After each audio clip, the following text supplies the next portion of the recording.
So moving on, it's time for the panel discussion to spark thoughtful conversations between the expert alumni of JKSHIM on the topic embracing gig economy, the recent trends, opportunities, and challenges. I would like to heartily welcome our panelists, Ms. Rajyashree Kulamarva, Mr. Prasad Kamath, and Mr. Sushrut Tendulkar on behalf of everyone present here. I take great pleasure in introducing Ms. Rajyashree Kulamarva. Ms. Rajyashree is a marketing professional with more than 6 years of experience and a proud alumna of JKSHIM Nitte.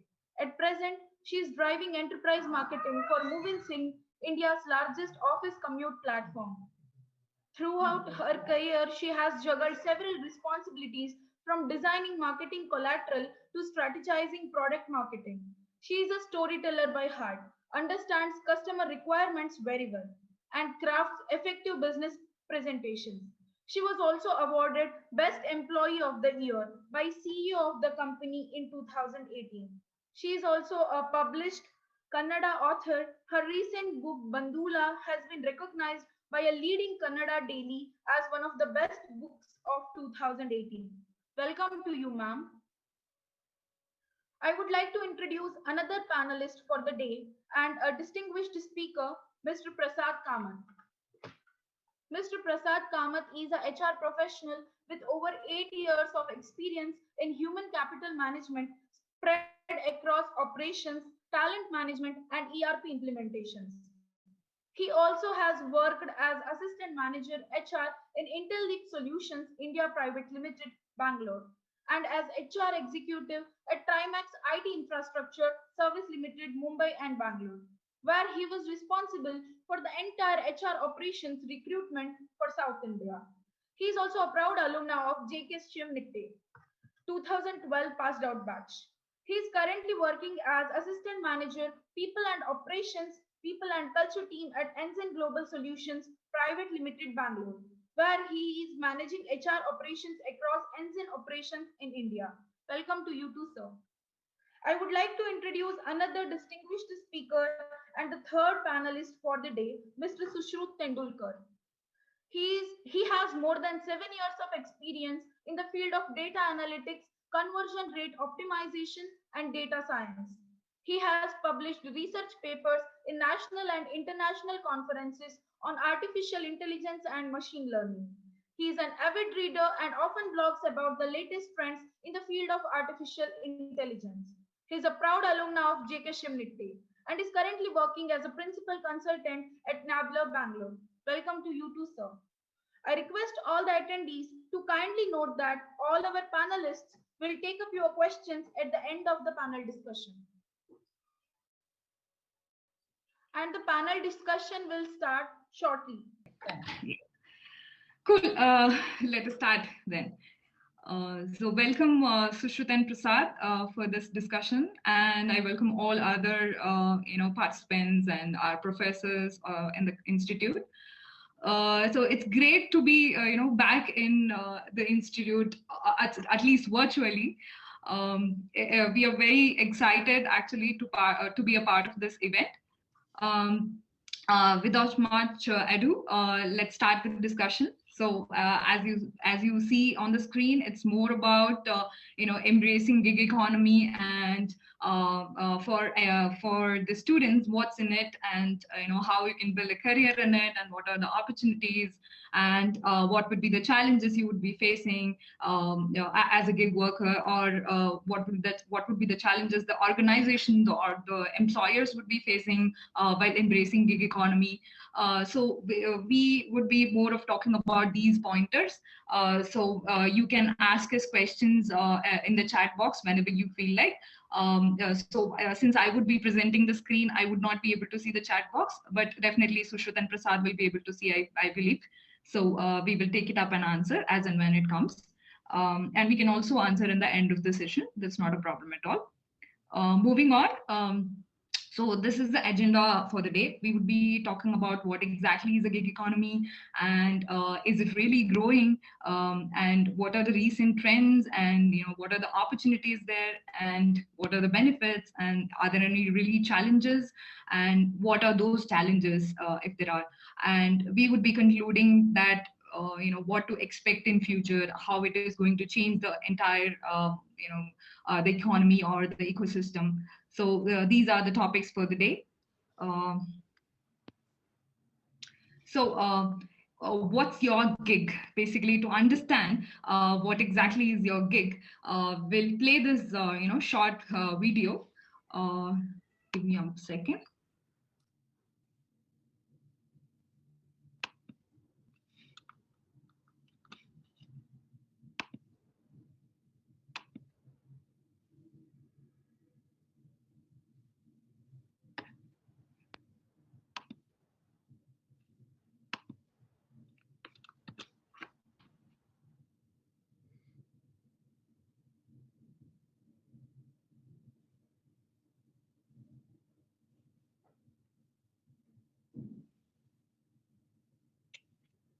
Let me know if you are able to hear the audio. Usually conjures visions of.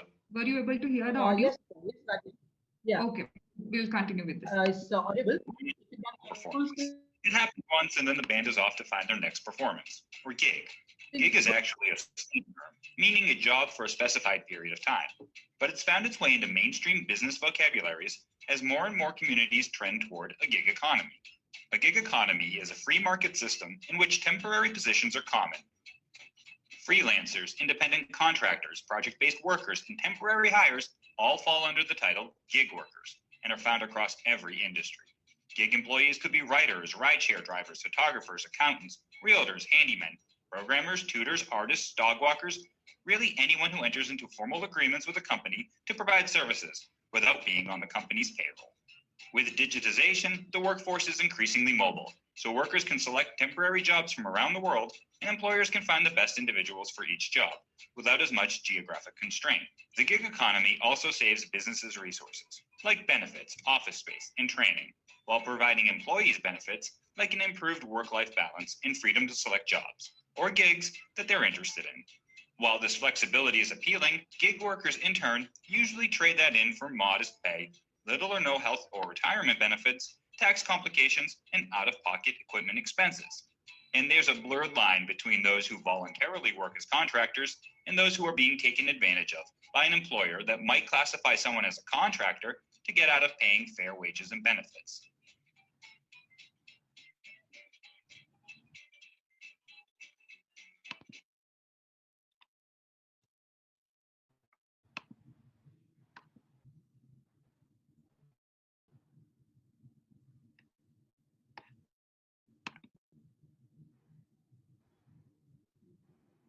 Okay, we are back to the presentation. I hope you are able to see my presentation deck on the screen. Yes. Okay, so works well then. So we saw that small video right now, right?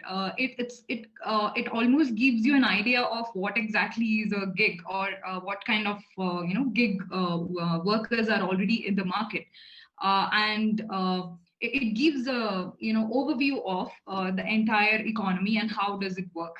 So moving on. So when we say a gig, is this particular word which is pretty new to us? We believe that it's not pretty new to us. It has been existing from very long time in the market, but we never used to use the word gig for all these kind of contracting works or jobs. It used to be a freelancer. It used to be called as a contingent worker or a contract employee. It used to be called as a consultant. It used to be like a part-time job, or it used to be a short-term work, wherein your work timings are specific and fixed pay, and then it can also be a remote work. So these things were existing, from very long time. I can say since when the technology revolution started, all of these kind of short-term jobs started kicking in. But recently, in the pandemic times, it gave rise to a boost in this kind of economy, and a lot of people started going to a short-term works, and basically, they started finding their gigs. So that's the whole scenario right now. And when we say a gig economy is booming or boosting, it's not necessarily that we say that this has just come in this particular pandemic time, or just 2 to 3 years before prior to 2020. It's not the case. It's there existing from past decade. And we see that the growth of gig market is happening at a very constant rate. It's almost like 14 to 15% if you compare to the previous decade. So this decade has been a booming time for gig economy.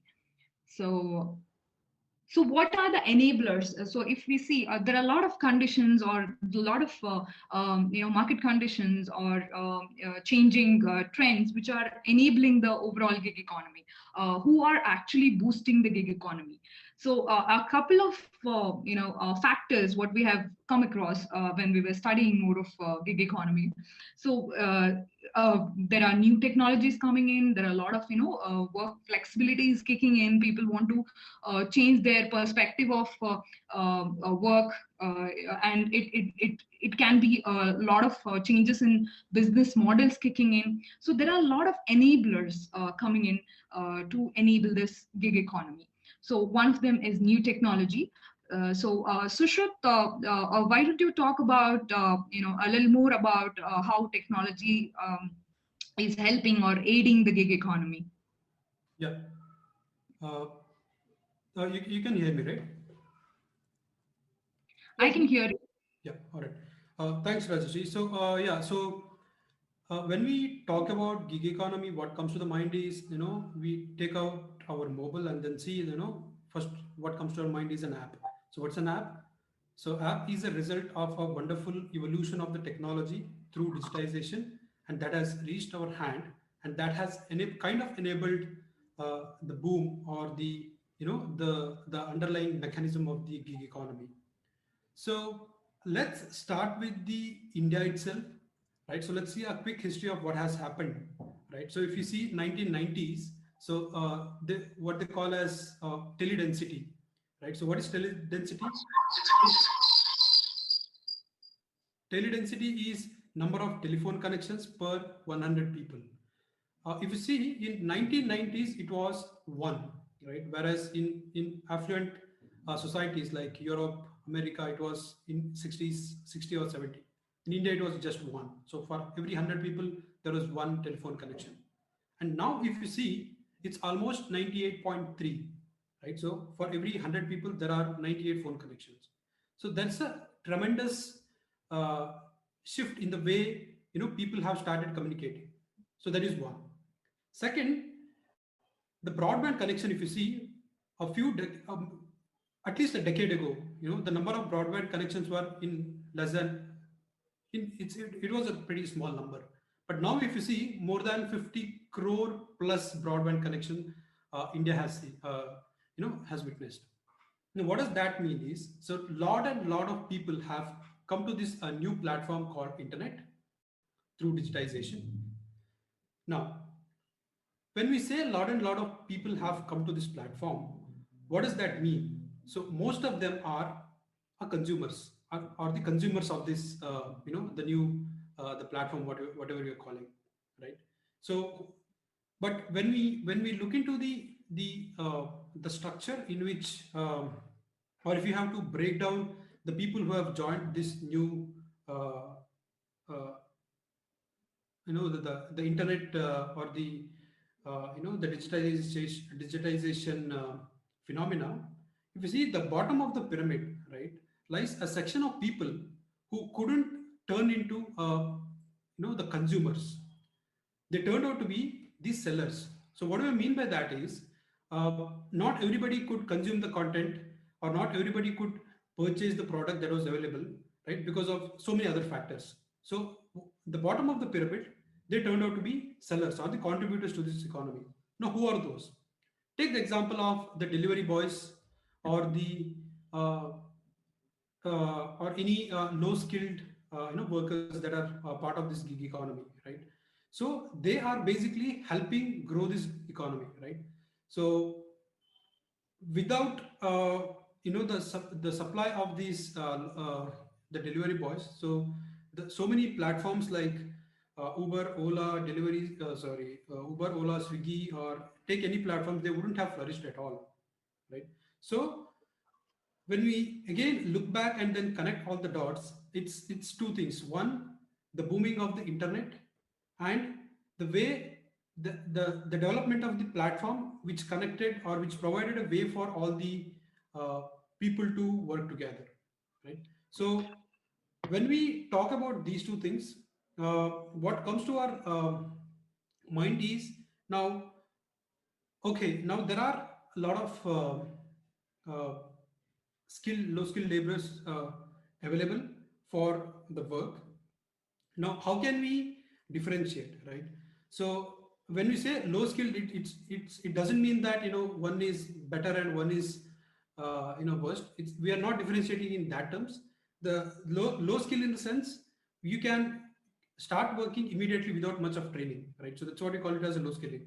So it's not nothing to do with the the person's ability, right? So now again, coming from the from the point which I made earlier, the kind of work that has been generated through the help of technology. So we can differentiate into two broad categories. So one is location based uh, works, and second is a task or talent based work. So I'll quickly give an example of these two, and then probably we can continue. So the location based skills or location based tasks can be the transportation or house cleaning, food delivery. The example can be Uber, Swiggy, etc. And the task based projects or the task based digital services can be the photo tagging services, or more specialized ones like logo designing or website designs.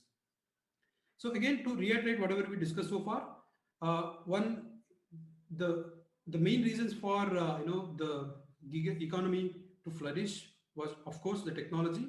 And thanks to the internet revolution, everybody has a smartphone now, and there is a good chunk of users who were able to convert from consumer to contributor to the gig economy.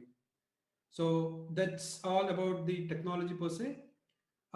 Yeah, so Prasad, why don't you talk about the work flexibility and your points on that?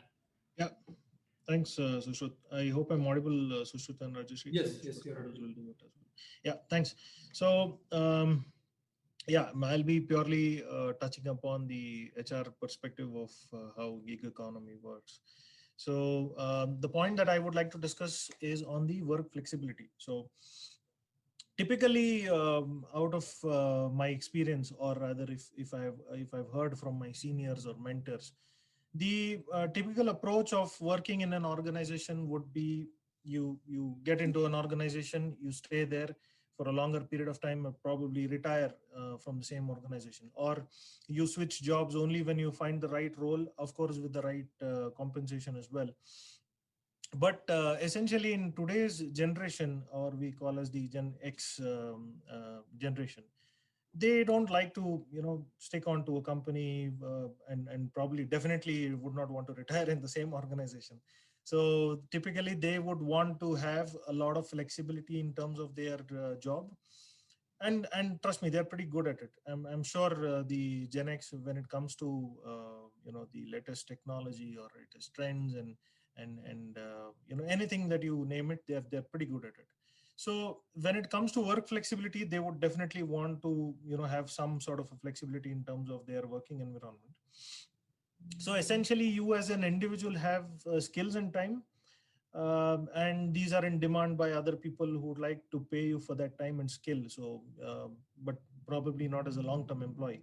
So if you say, I probably have skill X, and I want to associate with 3-4 companies, I as a gig worker could do that. So it is not essential for me to stay in an office from 9 to 6 and in the general shift and sit in the same office and do your work for the same company. You could probably expand your extend your hands and get into multiple companies and work on their projects. So the growth in basically technology based platforms has enabled locating, hiring, and paying a gig worker infinitely easier that it was just a few years ago. So if it's the current trend, companies are also accepting the gig workforce, but yeah, not at a scale where you would probably look at hiring a permanent employee. But times are changing and things are changing, so companies are also realizing that if you hire young and new talent from or fresh graduate hires, most of them are in today's context are at least looking at gig workforce. So that's one point I wanted to mention on the work flexibility. And probably, as I mentioned earlier, a person who does not want to probably sit in an office space, he or she would probably want to, sit at home and give better productivity. Why not? So, I would like to sit at home and work on multiple projects rather than sit in one company and do one project. So that's the kind of flexibility that at least we are looking at from a gig perspective. So on the market demand, I'll leave it back to my team, Sushruth and Sushruth. Okay, thanks, Prasad. So basically, in terms of market demand, there is a kind of shift happening from the low-skilled, work to highly skilled project-based consultants.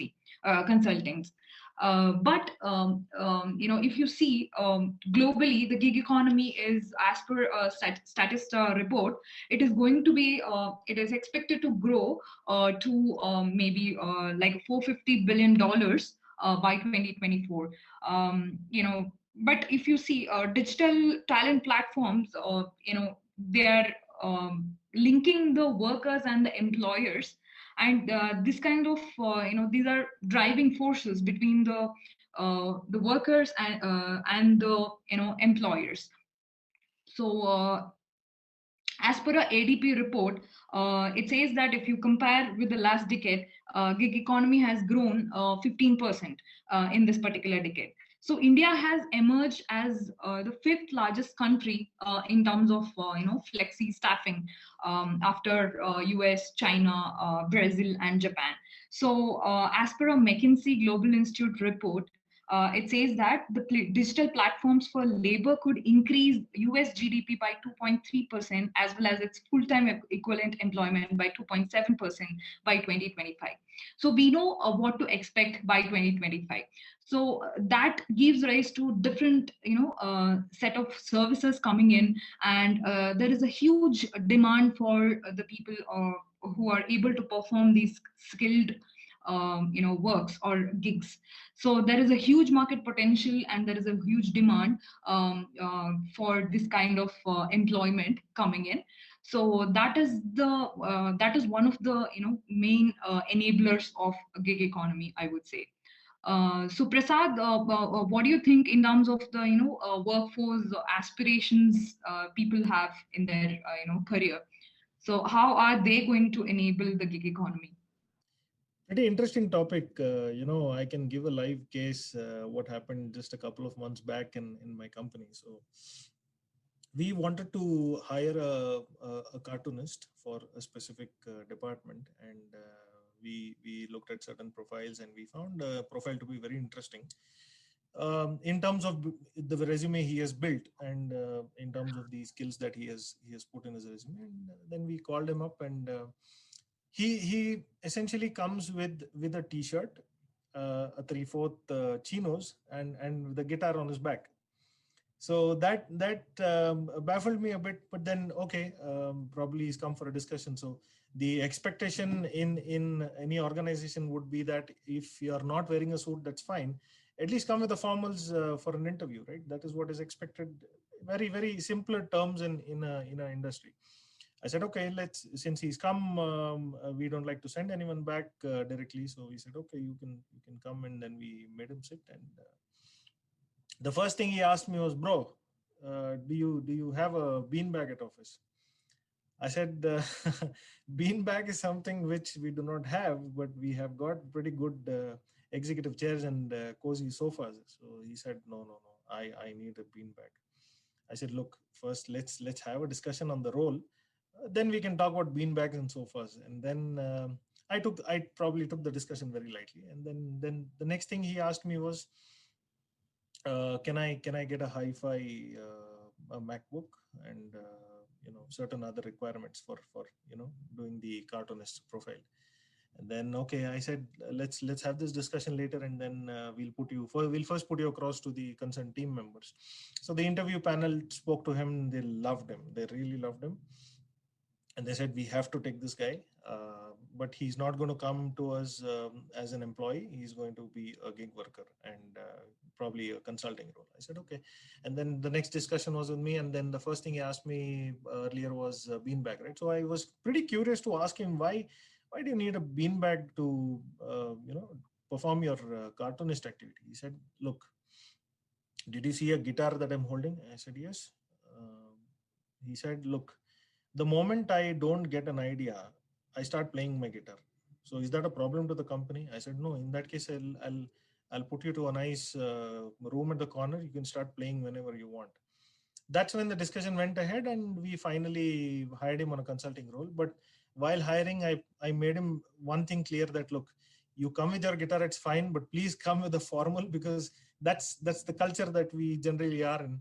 So, but essentially, as the whole intention of me giving this live case is because the workforce, or the gig workers as we call it, have different aspirations.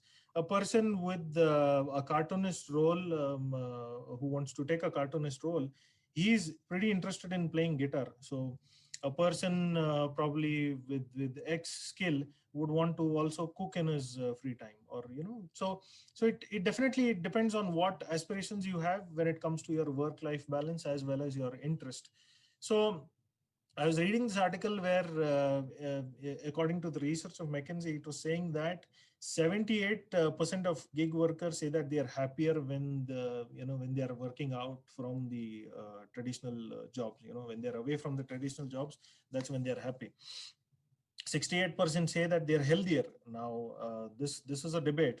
Now, I being a permanent employee, I try to always, eat healthy, stay healthy. Of course, not in terms of my weight, but I try my best to, keep my regiment in good shape. But 68% say that they are healthier when it comes to gig workers, and 51% approximately say that they would not want to go back to a traditional work for any amount of money. So the statement goes that a gig worker would not go for money. He would love to go with his aspirations and his interests that he wants to pursue. So that is something which we can probably look at from a gig workforce perspective. Pretty interesting when it comes to aspirations of people. I had many more such live cases. Probably if time permits, we can discuss at the end. I would love to share my experience. So when it comes to business model, probably I can put back the discussion to Sri and Sushruth. Hey, thanks a lot, Prasad. That was quite interesting story you shared. In terms of business model, earlier in the traditional market area, so we used to actually, we used to have a company of our own, and we used to find prospects in a traditional way through many selling and marketing techniques, and we find a business deal closure. So more probably it is going to be like there is a seller and then there is a buyer. So both of them are exchanging services for a certain amount of money. So in this case of gig economy, the business models are emerging in a different way. For example, if we consider Uber for that matter, Uber is the largest fleet company for that matter, fleet aggregator, who doesn't even own a car.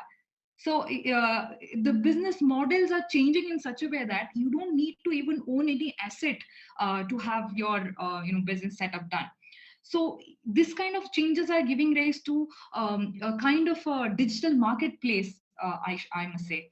So in the recent past, when the pandemic hit and a lot of people were, they were gone back to their native places or their hometowns, and they were actually all of a sudden, they were going through this question, the big question of what to do now. How do I survive? I don't have a regular job now. What do I do? So if you consider, there are a lot of people who have taken up this handicrafts or maybe a textile business as their own new gig, and they've started selling these handicrafts through Amazon and Flipkart and these kind of portals. So there is a huge rise of this kind of market in the recent past.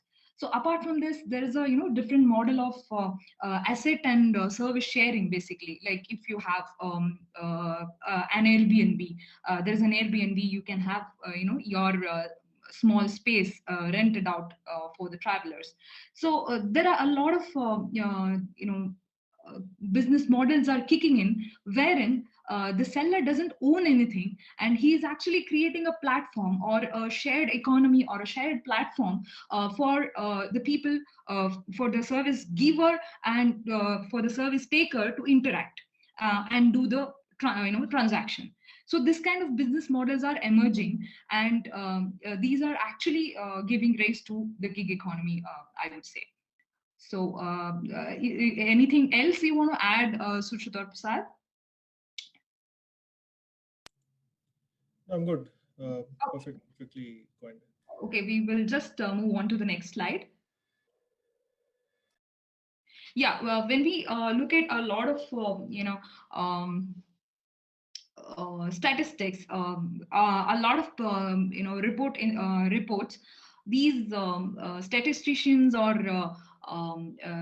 the largest analytical companies like KPMG or Statista, they are actually talking a lot about gig economy. And sector-wise, if you see the banking and financial services, the insurance sector, basically the BFSI sector, they have plans to ramp up their gig worker force from 32%, which is currently at 32%, to 56%.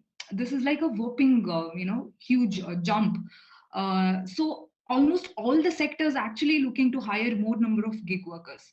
So if you consider the edtech sector, basically edtech is more of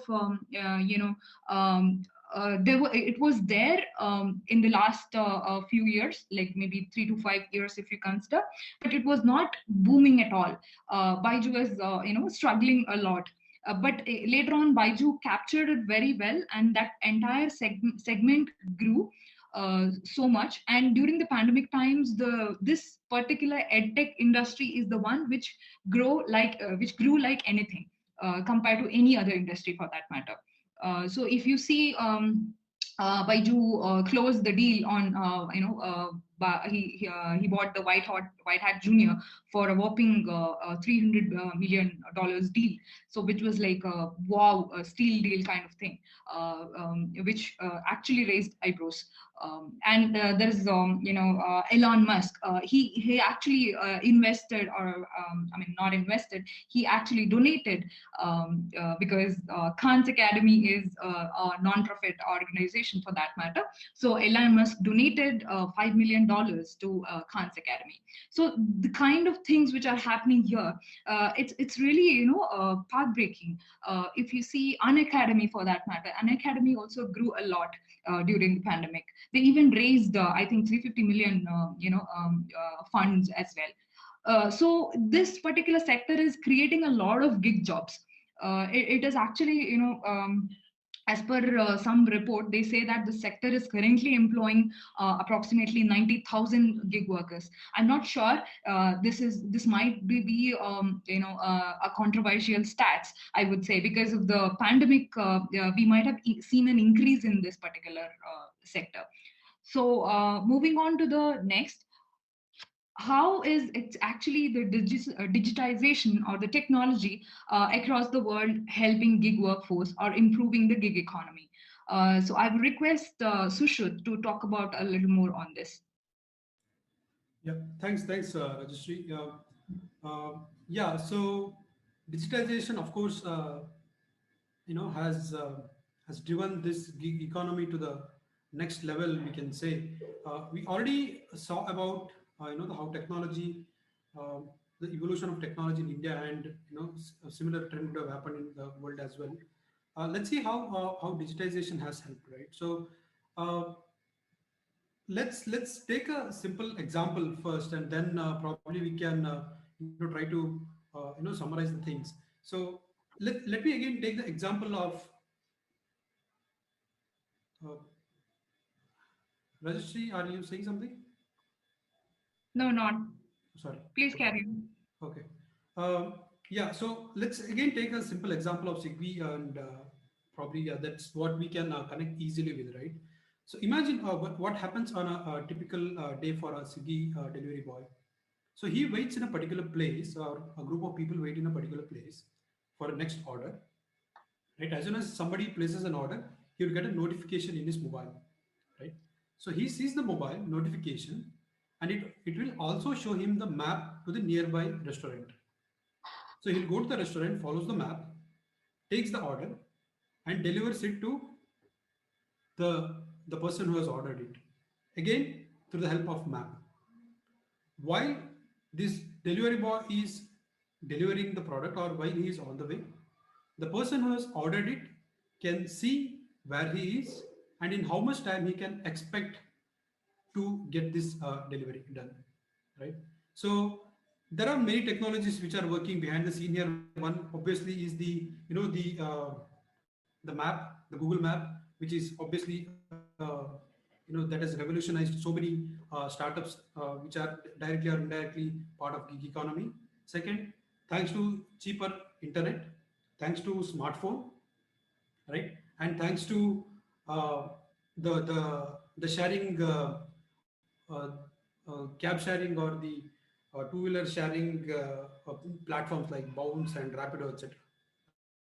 Right?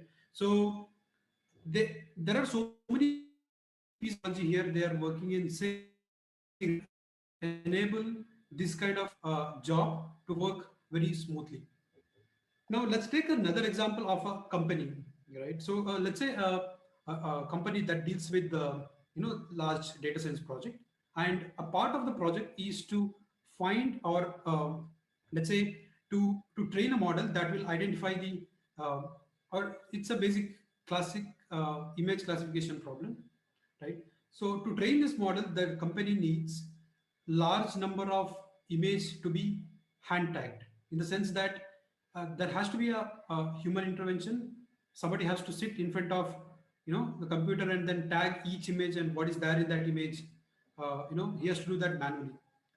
Imagine there are, like, say 10, 20,000, 30,000 images to tag, right? And company obviously don't want to spend its energy and resource on such kind of trivial tasks. The best option is for this company is to outsource this task, right? So now thanks to digitization, again, it need not look for anybody who is available around the company. So it can take help from all the gig workers across the globe. There is no barrier in terms of whom to contact and whom not to contact, right? So let's say somebody is sitting in Philippines. He takes up this job, and then okay, I can do it for say $5 per hour rate, and then so he finishes it and sends it back. Now if you observe here, there is no barrier in terms of communication, because thanks to internet there are apps for communication. Second, once the work is done, right, he has to be paid. So thanks to the revolution in the payment as well, right? So now we can pay money to anybody in the world without any hassle. It's a hassle-free transaction. In this case, in this particular case, you can transfer the money, right? And he is also happy, the company is also happy. Now, if you see again, what made it possible that in both the cases, what made it possible? that the basic idea is to take the service from the seller to the buyer. In the first case, it was a food uh, that had to be delivered from a restaurant to a person who has ordered it. In second case, it is the image tagging service that had to travel from one Philippines to say a company in Bangalore. So we can relate this to digitization. So many technologies working in sync, and the advent of the new the fintechs, in the sense that the payments are made easy, and paying for your work across the globe is made very easy. Next, if we talk about digitization and how that is helping gig economy, is uh, let's take an example of the employer and employee setup, right? In the current setup, where every employee is given a rating. So every quarter or every year he'll be given a rating based on how he has been performing, right? So that there's a lot of manual process involved in that. So in gig economy or in this platform economy, what would happen is people will rate you based on your work, right? So you'll be given a rating from 1 to 5, right? And then many people's rating based on your work will be indicated for you, and based on your rating, it will be very easy for you to get more work, right? So again, thanks to the the digital technologies, whatever we have, it's easy for somebody to showcase his work throughout the world, and he can also show the work with proof that 100 people or 1,000 people have voted me 4, or 1,000 people have voted me 5, so easily you can trust me. So these kind of things would be very difficult without the help of these platforms or the technology underlying that. So I can say that, yeah, we can give a lot of examples, but if you have to summarize this thing into like 1 or 2 points, the whole thing about the gig economy is, as I said, transferring the service from seller to the buyer. So yeah, so the enabler for that is obviously the technology behind that. So you can give your work to anybody, to person sitting anywhere, and you can pay him without any hassle. And even if that work has to be done, right, it can be easily done, because most of the work that is outsourced for in the second example which I gave is digital work itself. The work can be the image tagging, as I said, or it can be web designing, or it can be logo designing, any of such work. The work which is completely digital in nature, right? And that's the main reason why you can transfer your work from one place to another. And second one, the location-based services. The first example which I gave, the Swiggy delivery, even though there has to be some person who has to manually move from one place to another, but there are a lot of technologies that are helping or that are working behind the scene to make this job easier. Yeah, shall we go to the next slide, Rajyashree? Yeah, Sushruth. So here basically we will be talking about the recent trends in the gig economy, and I invite Prasad to talk about how it is changing from from a blue collar job to white collar jobs. Prasad? Yeah. You. Thanks, Sushruth, on the digitization part, and thanks, Rajyashree, for getting me in again. So the point that I would like to touch upon is on the first point that we mentioned: executives will get in the game. So what do we mean by this statement? Now, I would like to iterate in the first assumption that executives in certain organizations are at the L1 or the level, the bottommost pyramid of the organizations. And in certain MNCs or any other companies, executives are on the top layer, right? So let me first touch upon the top layer.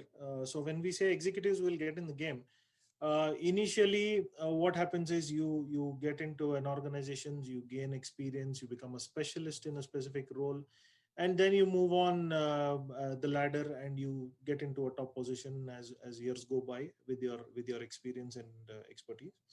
So in today's trend, what we have seen from our organization point of view also is that when you gain a lot of experience, probably a decade or 2 decades or probably 3 decades of experience, you would want to probably slow down, get into a consulting role, or probably shift away from the regular 9 to 6 job, because you've had so much years of experience in your industry that you would want to slow down and then come back to you come back to a state where you would want to give away your experience and your expertise to the outside world, who's in need of a specific consulting from you. So typically I've seen top executives resigning from their post just to come down back to square one and opening up their consulting firms, or be an individual freelancer or a consultant, and start giving their experience. So in that sense, what I can say is that this would actually help the organizations as well as the executives, the top executives who are in the organization, where they come out from the organization and become consultants. So it creates a sort of a win-win situation for both the sides, because you as an executive who has been a freelancer, you give your experience and your consulting to the firms, and the organizations on the other hand pay you only the retainership fees or consulting fees for that specific consulting given to the organization. So typically what I generally have done in my past experience is that to build certain policies and practices of the organization, we have taken consulting from people with, say, 33 years of experience in the industry, who can give you the old methodology of HR management, of what we used to call as personal management before, to human capital management in the current trend.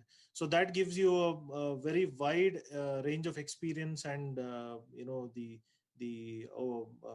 perspective of how industry should work in terms of policies and practices. So that way, executives play an important role. Now, coming to the bottom line of the pyramid, executives in certain organizations, as I mentioned earlier, that young crowd wants to be an individual freelancer or a consultant or a gig worker, as we coin it today. The companies will save on a lot of infrastructure cost and any other cost that is related to an employee by hiring a gig workforce and then getting them in the game and getting the job done. So that is something that revolves around this point. And then we can move to the next point. Automation will act as a as a fork in the road. I leave it back to Sushruth and Sri. Yeah. Thanks, Prasad. Yeah. So now again, talking about automation, when we say automation, what comes to our mind is some robots working, or some piece of code that is being automated.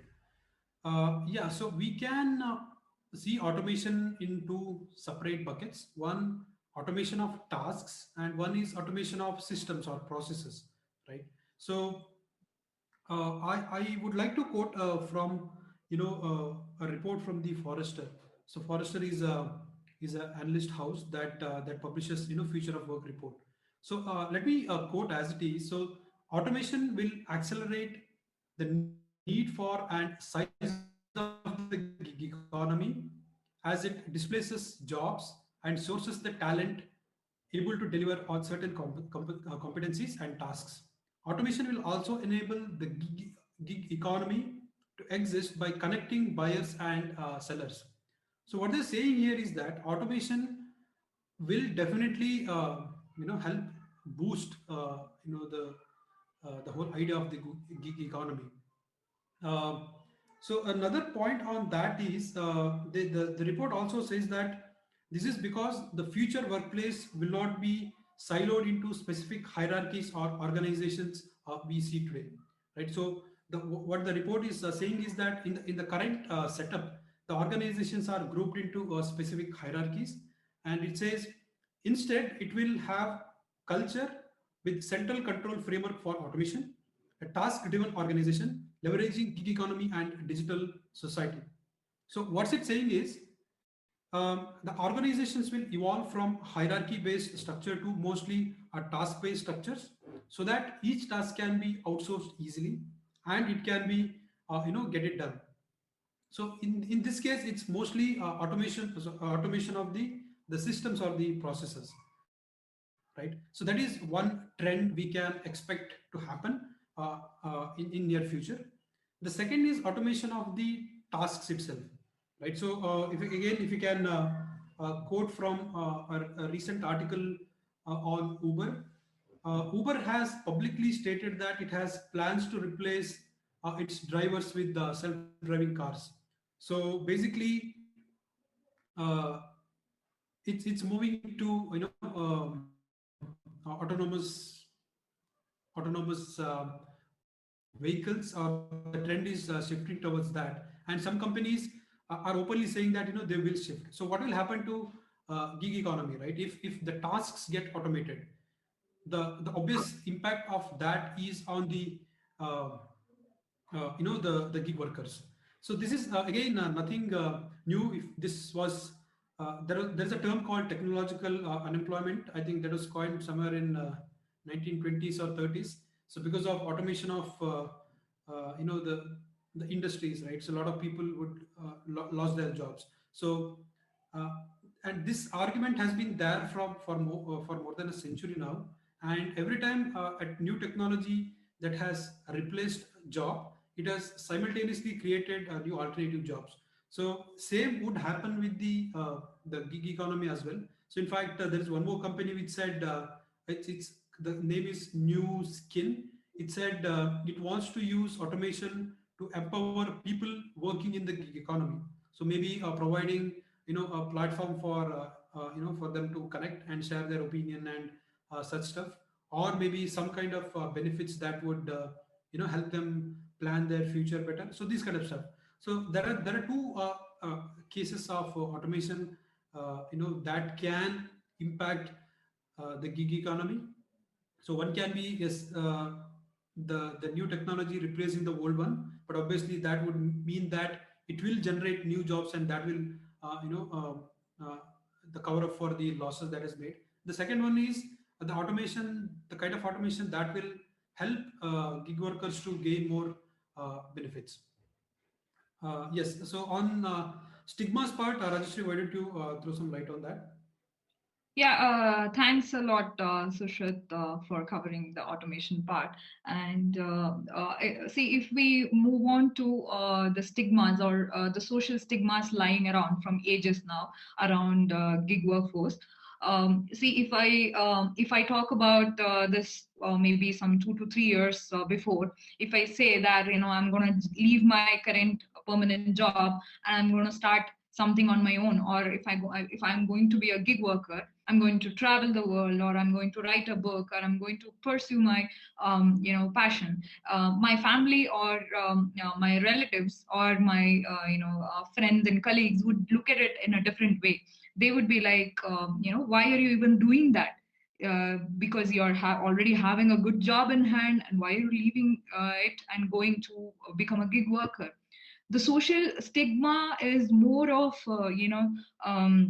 considering that gig workers are not actually happy like traditional workforce, but which is in case of gig economy, it's not true. As Prasad rightly mentioned earlier, how a traditional workforce, you can say that people are very happy working in a 9 to 5 job or a fixed permanent employment. In the same way, gig workers are also very happy with the types of work they are doing. But the social stigmas are slowly fading away, and there is a kind of acceptance, social acceptance coming in, which is actually a positive thing for a gig workers.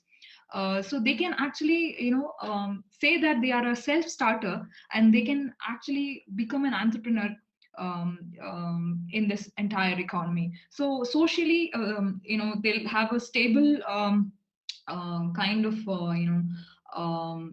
they'll have a respect. The past thinking will not make them suffer.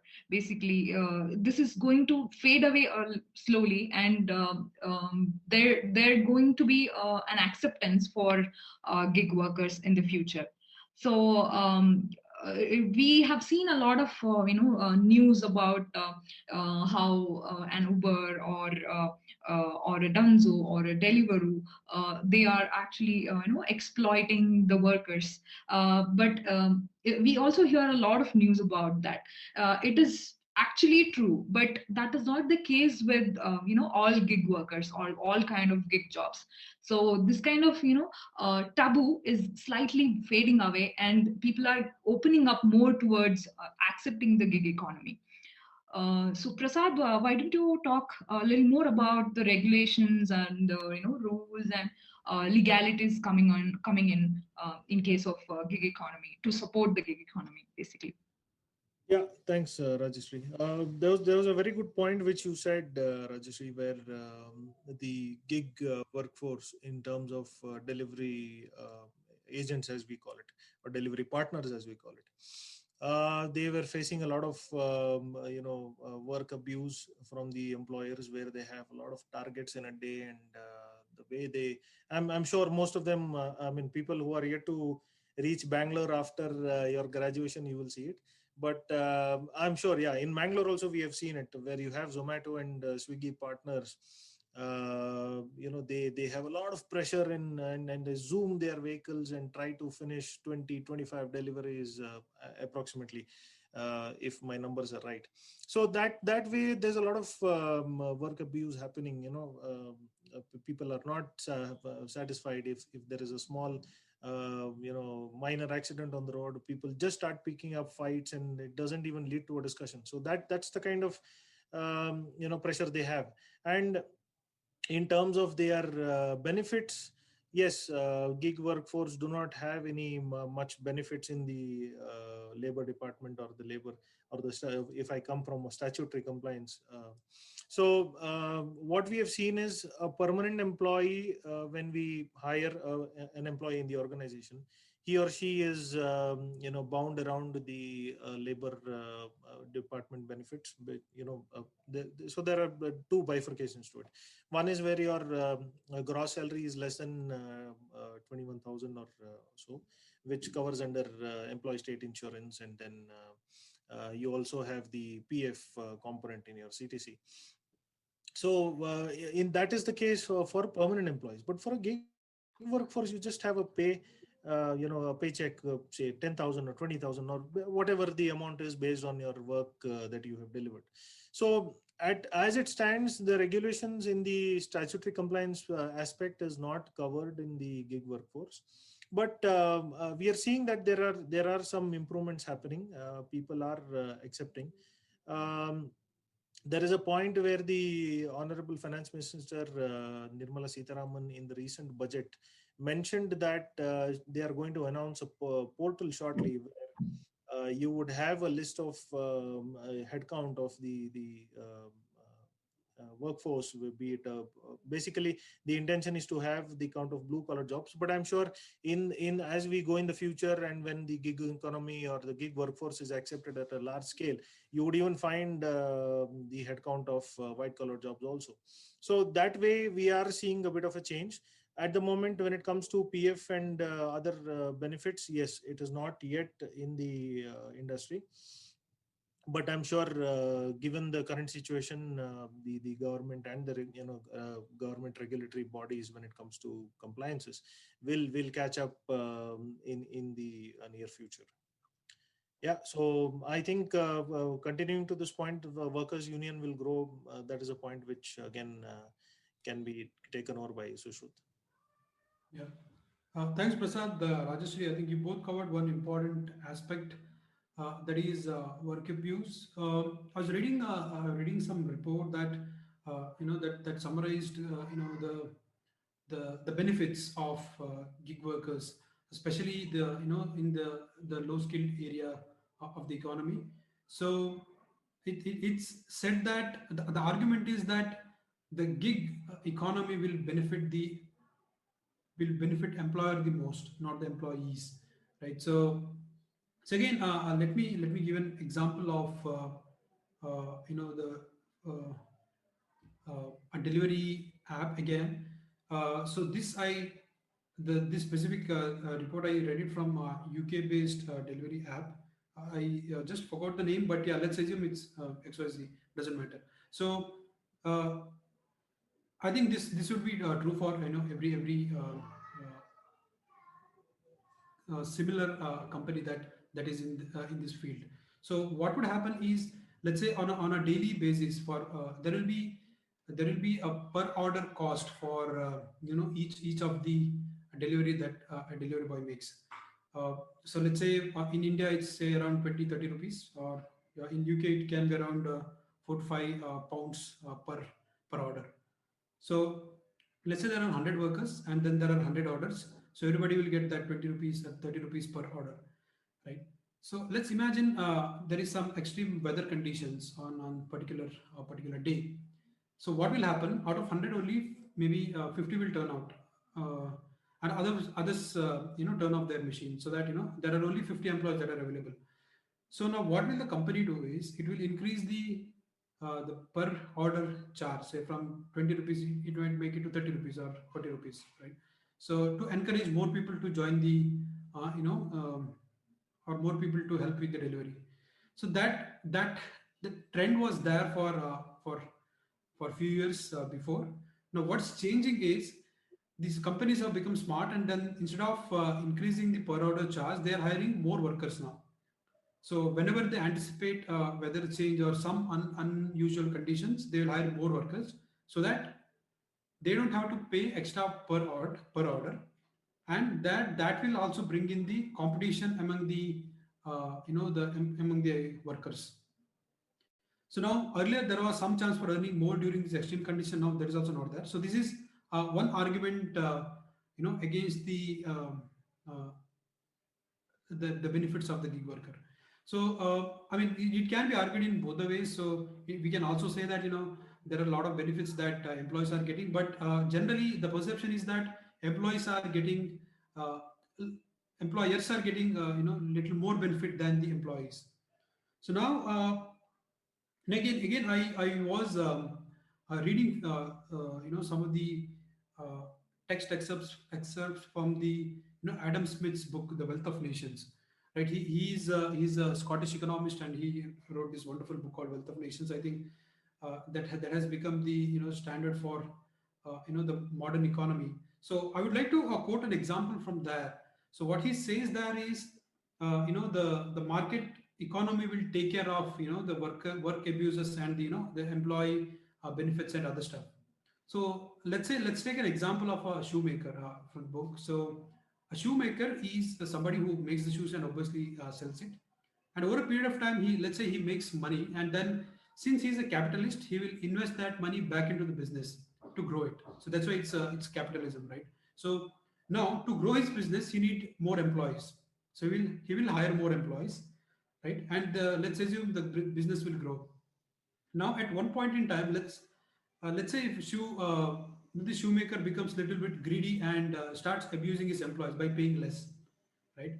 So according to Adam Smith, since this is a perfect market economy, that employee, if he doesn't get paid well, he can always go to the next shoemaker in the town, right? So obviously the second shoemaker will be his competitor, and he wants to make more money, and the assumption is that he will pay him better, right? So this is the example of a perfect market economy, wherein one person, if one person doesn't get justice in one place, he can go to the next one, and then there he can get better pays.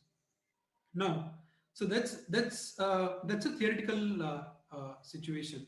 Now, what would happen practically? What if all the shoemakers in the society and have an agreement and decide that okay, this is the maximum we're going to pay, and we're not going to pay beyond that, right? So that's the kind of trend we can see happening in the current situation as well. So I was talking to many of the the drivers. So I generally stuck a conversation with the Uber or Ola drivers whenever I travel. So one was saying that when this was introduced somewhere in 2011-12, they were making a lot of profit. They were making a lot of money, in the sense that for every ride, I think they used to get some bonus and everything. So per month income was somewhere between 2.5 lakhs for individual driver, right? So that's a lot. I don't think even the high skilled workers also would get that much at an entry level. So, but now over a period of time, what has happened is, now for every trip that a driver makes, so he has to pay some commission to the platform which provides him the benefit. So what right now the per month cost has the per month income has come down drastically. So this is one example of uh, the work abuse. We can connect to all the points Rajyashree and Prasad made. So now coming back to the the worker union part, gig workers sometimes suffer with these kind of challenges. So where they might not be paid well, there are no benefits in terms of the insurance, or the other things which the normal employee would get, and there is no retirement plan. So in the current employee setup, the companies will encourage people to save some money for retirement, right? Companies will be also contributing to that. Even the government also encourages you to invest in the retirement plan by giving some tax benefits on that. But we can forget that for gig workers. So there is no such things as of yet. uh, yes, but one point to add to that, as Prasad mentioned in recent budget, I think Professor Balik also spoke about that. That the finance minister uh, uh, has told that they're going to set up a portal for tracking the gig workers, and plus they have also told that these large e-commerce or startups to reserve 1% of their total revenue for the benefit of these gig workers. So the things are happening slowly, but what we see here is that uh, because of the challenges which I just spoke about, there are chances that worker unions will grow specifically for gig workers. And we are already seeing that there are trade unions for the gig workers, and we have already seen that across the globe. So there are trade unions in US, UK, especially in India, are focused on the gig workers. So that's about the worker unions part, and I will hand it over to you, Rajyashree, for the business services catering to the gig workers. Yeah, thank you so much, Sushruth. So coming to the business services part, uh, if we observe during the pandemic, we could see a lot of resort owners, or a lot of people who owned a small resorts or hotels. They started advertising that come to my place and I'll provide you 100% fully equipped Wi-Fi network, and you can actually stay and work from here. So this kind of business services actually started coming in, focusing more on the gig workers. So and there are co-working spaces which are actually booming. If you see co-work or WeWork, they are actually making a lot of good business in this market. They are actually focusing only on the gig workers. Apart from this, there are certain business services which will grow. Basically, there might be marketing agencies, or who can actually help you to find your next gig. So if you are actually busy with the simultaneously you're working with multiple employers on multiple projects, and you don't have time for yourself to find another gig once these projects come to an end. So you can hire a marketing agency who will actually help to develop your personal branding, and they will find, they'll do your profiling, and they will help you to get another gig after you finish this. So there are agency services which are going to develop, and which are going to come in the in this time. And also there a couple of agency business like consultancies who will help you to manage your funds or the money you're getting in, or they might help you with your tax preparations or income tax filing and returns filing, all these, and your investment management. So all of these business services specifically targeting the gig workers are supposedly we feel that they will grow during this recent trends. So we feel that all of these are the recent happenings which are actually taking place, focusing the gig economy. Moving on to the next slide. So what are the opportunities and where are they? This is going to be a very interesting part. So I hope people have not slept off or taken a short nap. So let's watch small video on this.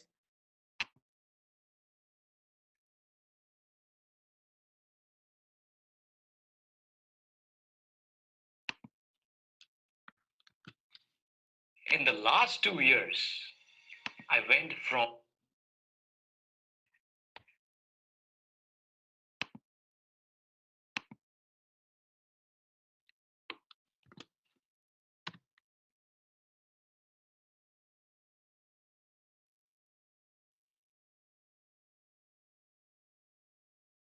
Writing's not that easy, but Grammarly can help.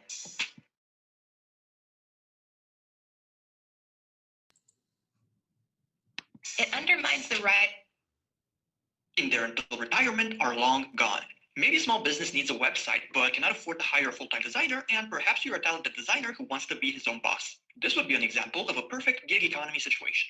Essentially, the term gig economy describes an environment where people work for others as independent contractors. They set their own hours, choose their clients, and usually work on a per-project basis rather than a monthly salary. In, let's say, the US, over 1 out of 3 people are involved in the gig economy at this point, and there are many pros, such as 1. Extreme freedom, with you deciding what you do, who you work for, and how much you charge. 2. Diversification, since your livelihood doesn't depend on just one company. 3. Having access to a worldwide market, and for many countries, this can mean you can earn a lot more than the local average wage. There are, however, cons, such as 1. Less social safety nets, since you'll be responsible for figuring things out, such as insurance, retirement options, and so on, although more and more solutions for the gig economy are emerging.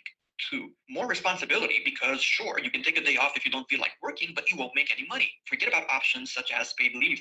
3. Fierce competition, as in globalization on steroids. So it's on you to continuously improve your skills, and if you live in a very rich country, it can be difficult to earn more than with a traditional local job.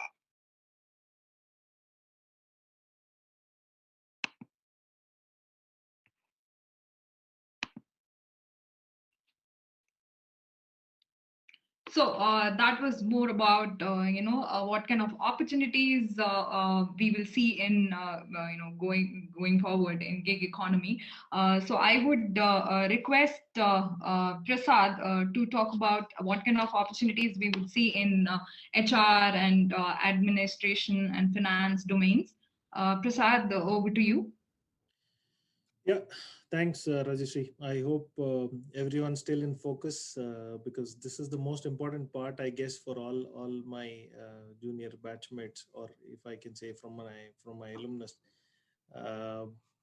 I have tried my best to fit in the most trending opportunities as a gig worker, but there are million more jobs to offer in the market. So don't be confined to this list.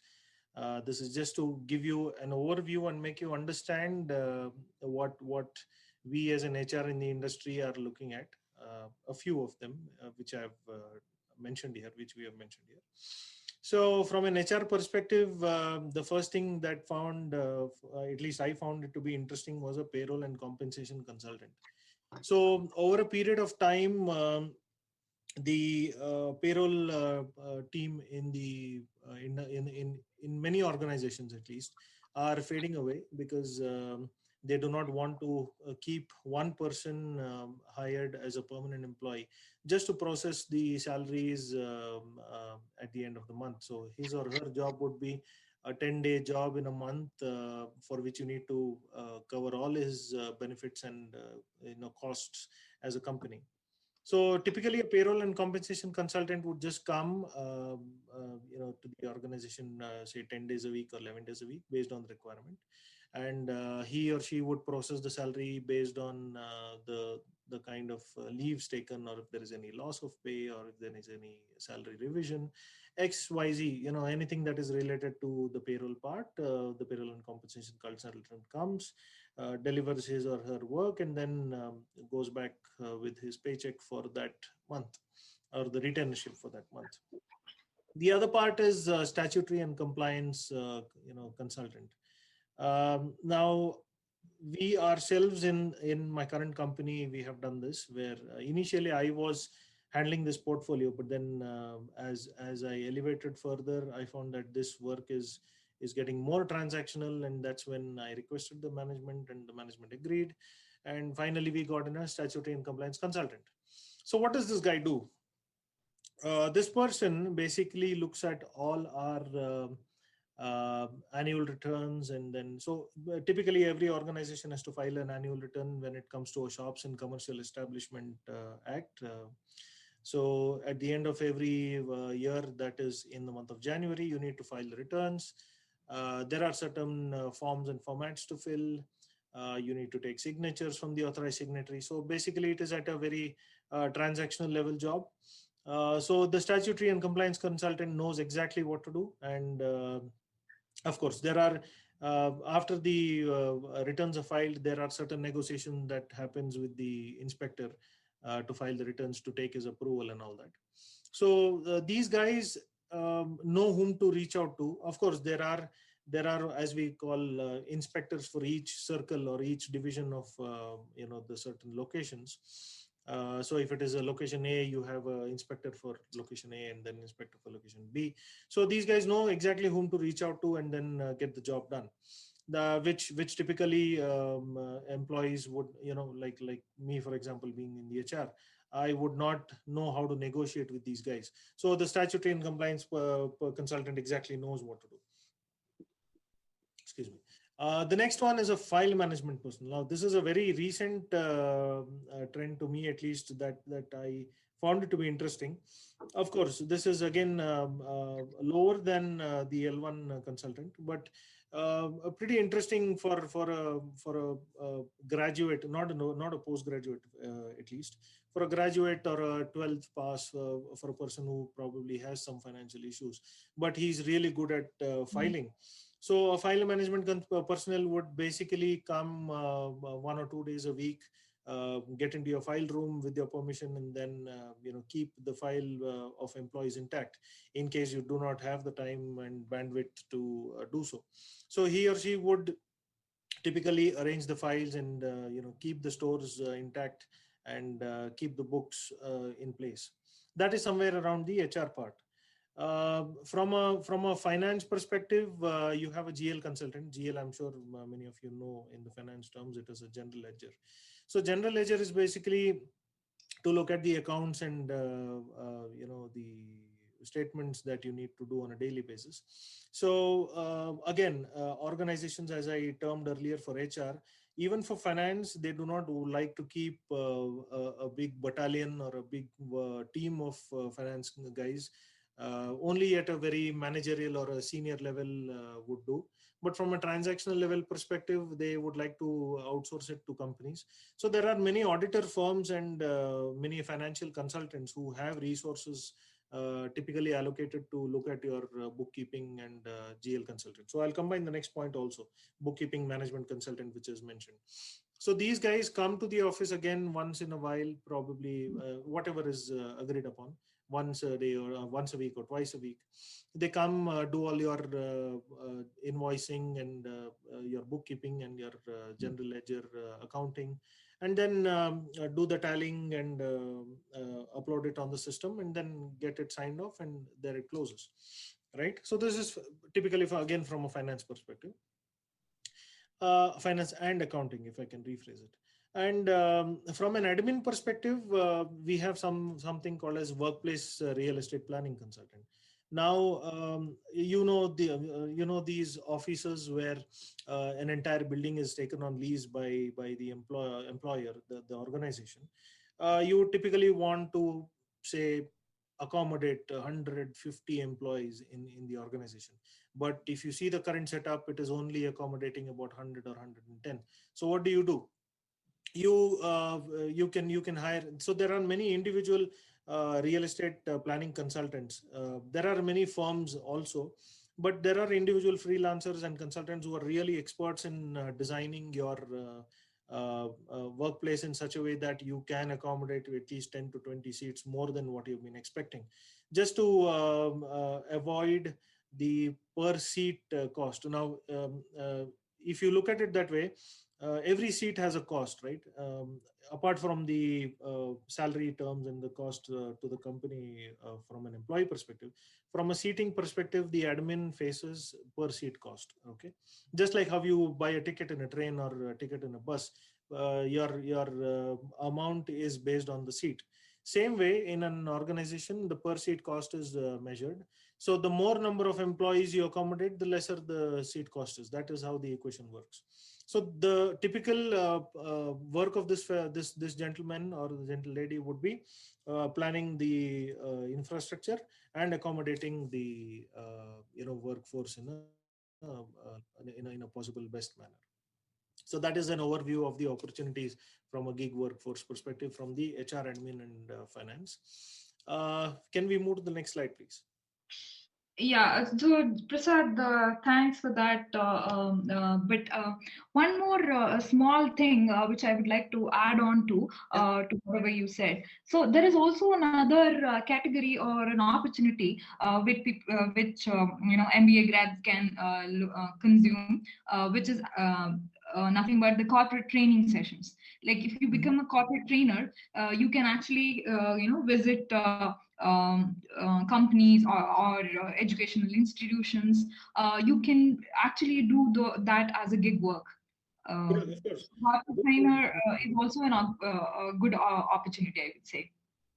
Of course, yeah, that's a good point. So as I coined it earlier, Rajyashree, these are certain one among many opportunities. But as you rightly said, that's a good point.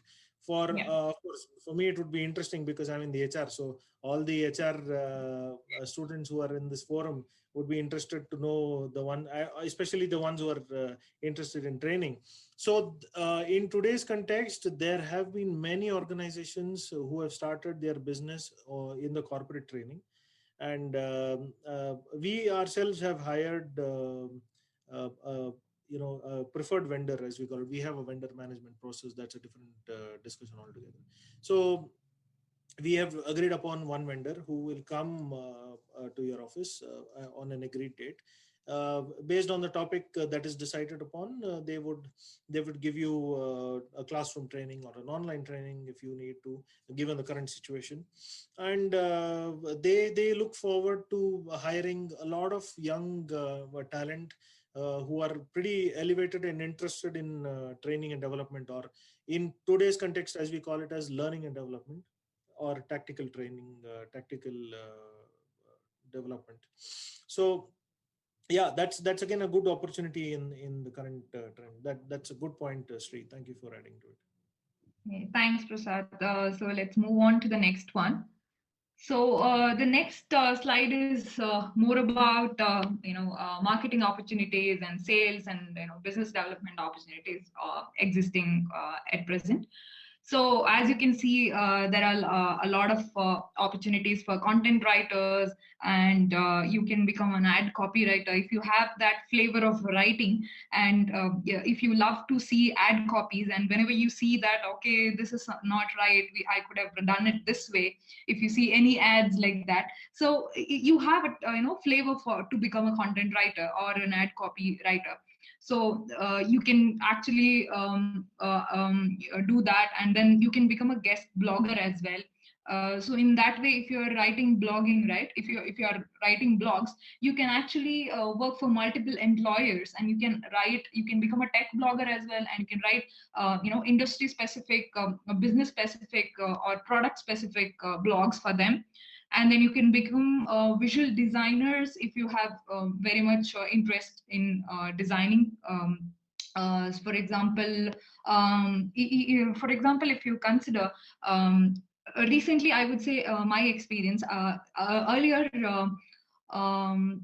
Last year, I think in 2020, beginning of 2020 or 2019, end of 2019, we were actually going through a rebranding exercise. So we wanted to, have a new logo, which is more trendy and which talks about what we do and which is more meaningful as we were growing big and we were entering global market. So what we did is like we hired an external person to do a rebranding exercise for us, and we also hired a person who can do a redesigning of the logo. So for that matter, if I don't need to hire an external agency or a person for logo designing for as a permanent hire, because I don't have this requirement quite often, right? This is only when I do a rebranding exercise. And when you do a rebranding exercise, it's hardly once in 10 years. It's not that common. So I can actually hire an outsider who is an expert in logo designing. So these kind of opportunities are available if you are a designer. If you like to design, you can actually design the advertising campaigns, PPC ad banners. You can design your regular social media posts, and you can design so many other things. You can actually do ebooks or case studies or posters. A lot of other options are available there in the market. And you can also become a UI UX designer if you are interested to. To become a product designer as such, UI UX, you might have to do a couple of additional courses, but that does not that will not cost you much. And then there is social media marketing consultants job opportunities are available. So nowadays, if you see, the Gen X and Gen Zs are more very friendly and very used to the social media environment, and they're always on their phone, either liking a post or sharing a post, or raising their voice in Twitter, or it can be sharing their photography or their life skills on Instagram. So you can actually, if you really like to be on social media always, you can actually become a social media consultant for a couple of companies, and you can make it like a your gig. And you can become a SEO, SEM expert. This also will not take you much. You will not need to you don't need to spend much to become an SEO, SEM expert. You just need to do a couple of basic courses on this. And then there is another thing which is like booming these days, is performance marketing.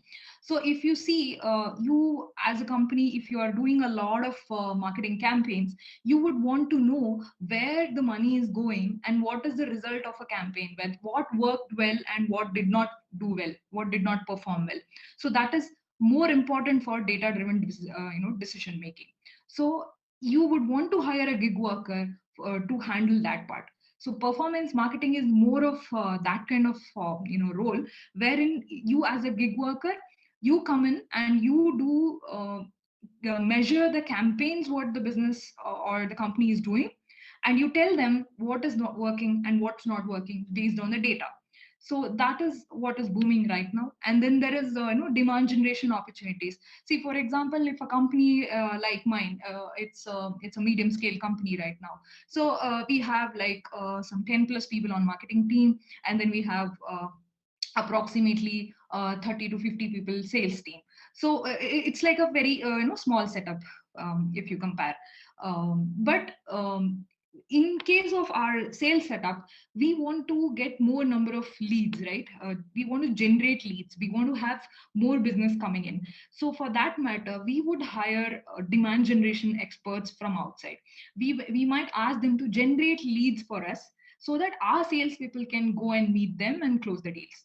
So that is what is another opportunity which is booming right now. You just need to know there's another CRM also. Like if you are a little well versed with technology, for that matter, you can handle Salesforce, you can handle HubSpot, you can handle these kind of customers customer relationship management tools, then you can easily become one demand generation executive, or you can work as a CRM as well, customer relations, or I would say account management. We call it as a fancy term, customer success person. So you can become one. And then there is another opportunity which is booming right now, is affiliate marketing. So if you are very keen on taking up marketing as your career, then I would suggest go for affiliate marketing. Affiliate marketing is something which is based on the references. So if you actually you list your company or your client on various portals, various sites, and other service providers, and that's how you make brand building for them, and you make money out of it. So affiliate marketing is one thing which is very much important right now. So these are a couple of opportunities which are prevailing in the market as of now. But there are a number of other things which you can do if you explore the Upwork or the what do you call the Dribble, DRIBBBLE.com, or Angel List for that matter. And there are what do you say, freelancer.com, guru.com. So if you check all these platforms, you would find a number of opportunities which you can do as a self-starter. So anything you would like to add on to this, Prasad and Sushruth? No, I'm good. Yeah, that's good. Okay, let's move on to the next one. Yeah, Sushruth, can you throw some light on what kind of opportunities are lying there for tech enthusiasts and analytics-minded people? Yeah, thanks, Rajyashree. Yes, so again, this is not an exhaustive list. So this is some of some of the things that are kind of popular, but yeah, these are not the only ones. There are a lot of tech opportunities that are available. So let me try to talk a few things that are that can be easily related. So we have Power BI specialists. Power BI is a tool, or it's a dashboard wherein companies can set up different dashboards and then see how their the metrics are performing. Say for example, if it's say a tech startup like Byju's, for example, so they want to see how many students have enrolled and how many students are currently uh, pursuing the courses, and how many of them have dropped in between, or how many of them have successfully completed. So these kind of metrics, right? So on a daily basis, as a business owner, you want to see see these performance of these metrics. So you would create a dashboard and make it available as a, either can be on a TV that's visually seen by everyone, or it can be on a web where it can be viewed when there is a need. So as a Power BI specialist, what you would do is you take the requirement download from the from the company, or from the business owners, and then you would understand the requirement, and then you prepare a dashboards to meet their needs. So what do they want to track, and what data they have? So based on that, you connect these two, and then you'll create a visual output which is easily consumable. And Power BI is an example here. There are a lot of other dashboards that are available. There are Tableau, which is it's one of the popular, and then there is Data Studio by Google, and lot of such options are available. So basically, it's a kind of a business intelligence kind of role. So next is CRM, ERP expert. I think Rajesh already spoke about the CRM part. So I would want to give an example of how a CRM would look like. Right. So again, taking the same example, what I just spoke about. Let's say a tech startup, right? They want to the one of the core goal for marketing team would be to bring in many people to the platform. Second, and make them complete the course, right? And you cannot do that easily with the simpler tool like Excel, because there will be thousands of people and thousands of combinations, right? So say for example, you would have spent enough amount of money on marketing activity, and you want to see how much you have spent. how many users you have targeted, and how many of them have actually come to the website, right? That is one metric you want to track. And out of the people who came to the website, how many of them actually browsed through the content, and how many of them actually signed up for it. So there will be a registration form, and then obviously if you're interested, you will fill that form, right? So you want to see, let's say 100, you targeted 100 people, 50 people came to the website, and out of 50, maybe 10 people filled up a registration form, right? So that means they actually paid for the course. And out of 10 people who filled, maybe 8 would have completed, maybe 2 would have dropped in between. So this is a flow of user activity. And the CRM is a database that captures all this information. And as a CRM expert, you are expected to make sure that all the data points are correctly added into it, and it correctly reflects the ground truth. So there is another piece to it, and wherein you want to optimize this flow. Like out of 100 people who came in, and then 50 actually browsed the content, 10 people filled the registration, 8 people completed, right? So basically your whole idea is to increase that. So out of 100, maybe you want more people to come in, and out of 50, instead of 10, maybe you want 15 people to fill the registration form. So there is a process for that. So that is basically handled by a data mining specialist, which is the last but one item in this list. We'll go to that. So next one is a business analyst role. So who is a business analyst or business intelligence analyst? So BIA. Basically, if you see in a typical company setup, there would be technicians, there would be managers, right? There would be clients or the customers.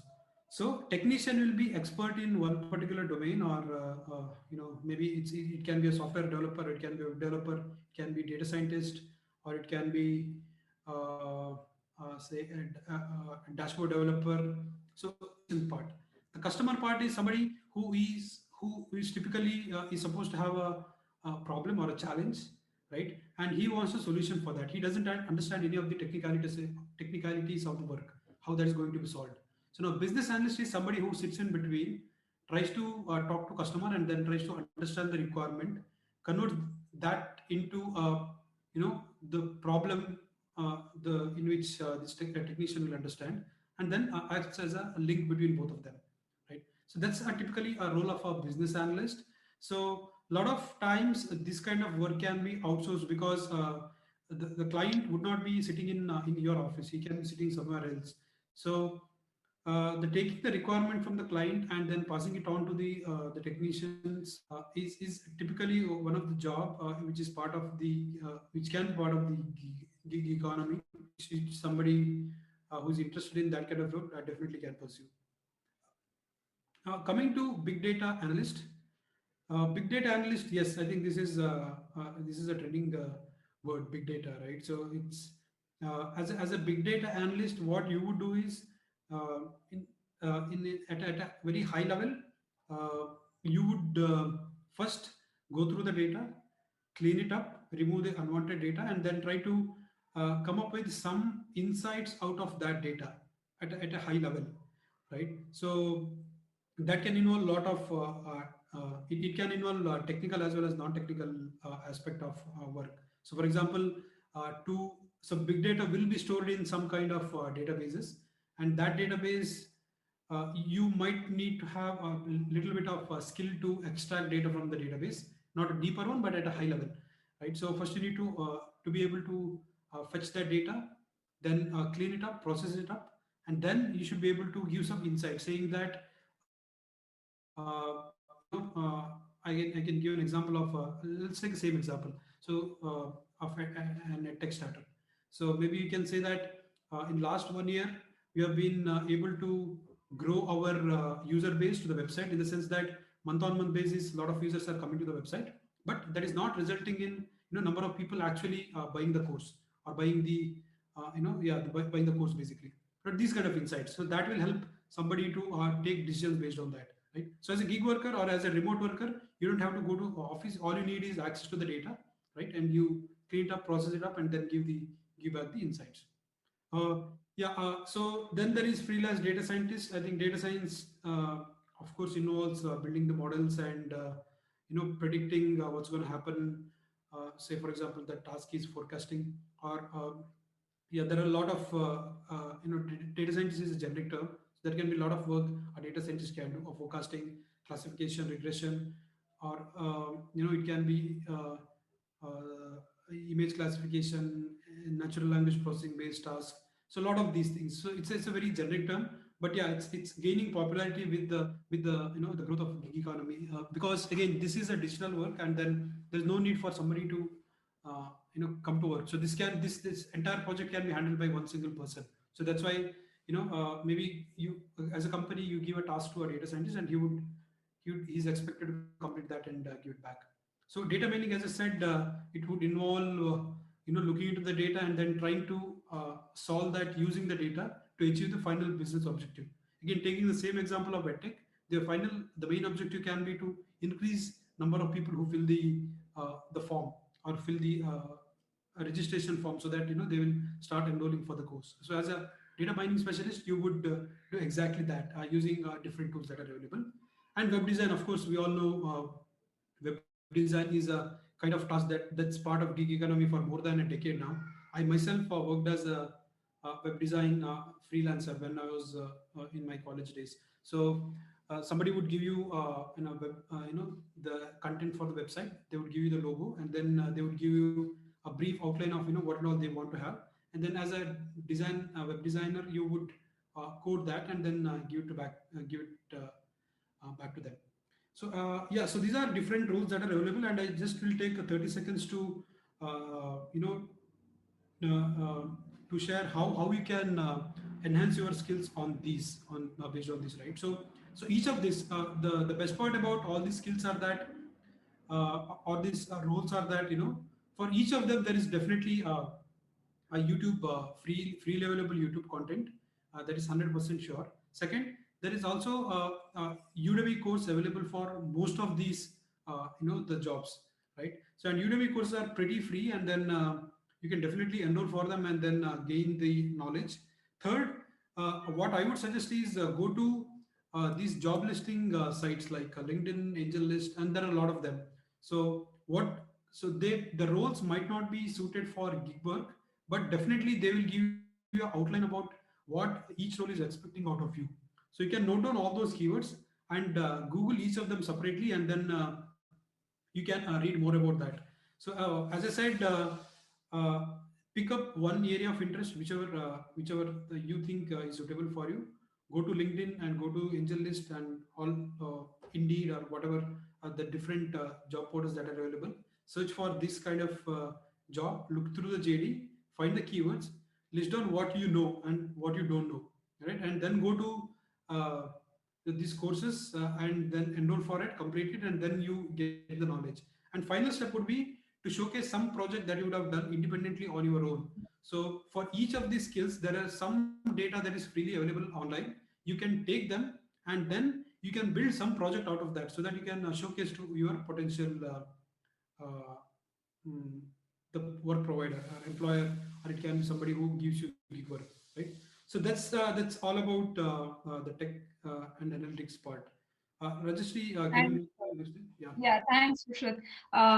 One quick thing to add on to this, there is also another profession called project management. So if you are, a very task-oriented person and you like to organize everything and manage everything, so you can do a PMP course as well. Of course, it's a little bit on the costlier side, but there is a job opportunity. A lot of job opportunities are there for project management professionals.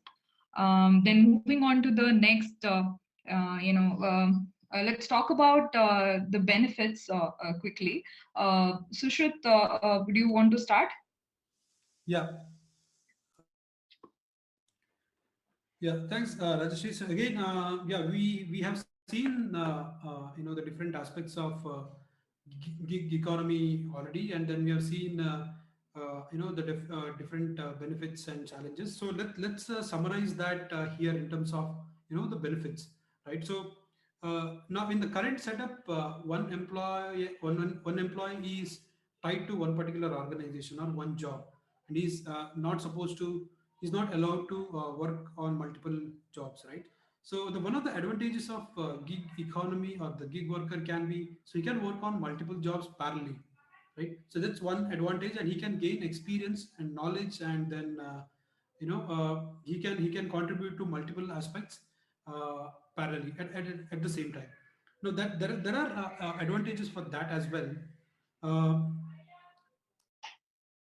Sorry. Yeah. So one is that you will parallelly, because you're working on parallel projects, so you can enhance your skills at a much faster speed, provided you are interested in those things. Second, if you don't want to enhance your skills in multiple fields, probably you can focus on one thing, your area of interest, and then work on multiple projects on the same aspect, so that you can get the depth of that that skill. So that is one advantage you have with the working in multiple jobs parallelly. Second, flexible timings. Obviously, this is something which we already know, that you are not bound to work for 9 to 5 job, or somebody who is tired of US shift, UK shift. You are not tied to that. So basically, the concept of flexible timing is you will be given a task, and you are expected to complete that in, let's say, in a week or in a month, or maybe most of the times the gig work outsource will be of it's hour based. So you would quote that, okay, per hour you're going to charge 300, 400, 500,000 rupees, 2,000 rupees, whatever it is, and then you say that, okay, this job is going to take 20, 30 hours, that's all. So they're not worried about, or they're not bothered about when will you do it, what time of the day you will do it. It doesn't matter for them. So all they want is the output from you. So in that kind of setup, flexible timing is something, if you are looking for, then this kind of setup will definitely offer you that. And the third is, so the whole world is one place. So if I have to quote a Sanskrit slok, so it's Vasudeva Kutumbakam. I think we can relate directly that with this. So now you're not tied to the place where you stay, or country where you are born. So you can look for opportunities all over the world, and that's actually happening. So you can take work from any part of the world. So probably a part of the world where where they pay more per dollar for you, you can work for that, versus the place where they pay less per dollar per hour basis, right? So basically, you can make advantages of the difference in currencies in your favor, and then probably you can plan it accordingly. And then, yeah, of course, because there is flexible timing, you will get to spend more time with your family. I think that's something some of us are already experiencing due to COVID, and since we are working from home, we are able to spend more time with the family, and that's certainly the case with the gig economy. And yeah, the last one, work from anywhere. That's also something we have already started experiencing here. You're no longer required to work from home also. I think Rajyashree mentioned it somewhere. And we've also seen so many places offering this, 10 to 15 days of vacation kind of thing, where they provide you, full work Wi-Fi and other stuff, so that you can work from morning to evening, and then the rest of the time you can spend it in a resort, right? So these kind of setup. And if I have to talk about the new Gen Z, Gen X, they typically like the flexible workplaces, sort that would require them to travel. So instead of being tied to one place, if the new generation definitely seeks to travel a lot, and along with that, if they can manage their work, right? Unless in the traditional setup where you are required to work in one place and then work. So this flexible work environment and working from anywhere, that definitely is one of the advantages we have. Rajyashree, over to you. Yeah, thanks, Sushruth. Of course, when you talk about a lot of benefits are there, it's such a fancy word when you hear that gig. But there are some cons to it, if I would say. There are some challenges to it. So a couple of them I'll just quickly run over. One is the main problem is inconsistency of your income. So you would be earning some 20,000 this month, and next month your income would be 15,000, or it might be 50,000. So there is an inconsistency in your income, and sometimes you might not even get the income. So it becomes very difficult for you to plan for your investments, or if there is any EMI you have to pay. So it becomes very difficult for you to plan. So there is an inconsistency in the income coming in. And then there is another problem most of us face is sometimes you need to spend additional costs on getting trained, because you are in the traditional work environment, the company would be spending on your training. But here, if you're getting if you have to hone your skills, you have to improve your skill set, you have to get training done at your own additional cost. And then you have to you don't have any benefits as such what other traditional employees get, such as retirement plans, or insurance, or paid vacations, this kind of benefits you don't get. And then there is another point to it. Recently in the pandemic time, we have observed, so if you don't like to work in isolation, you want to you are a people friendly person, you want to meet people and catch up with them, but if you're working in isolation for longer hours, you may end up gaining mental health issues will be there. So that's another challenge to it. And you might be going through a lot of stress if you have a family to take care, if you have responsibility of taking care of your parents, your kids, your family. So the pressure might be very high, and there will be which might give rise to a lot of mental health issues. So apart from this, in all these platforms, right? When we talk about all these freelancing gig platforms like Upwork and all, you have a lot of competition.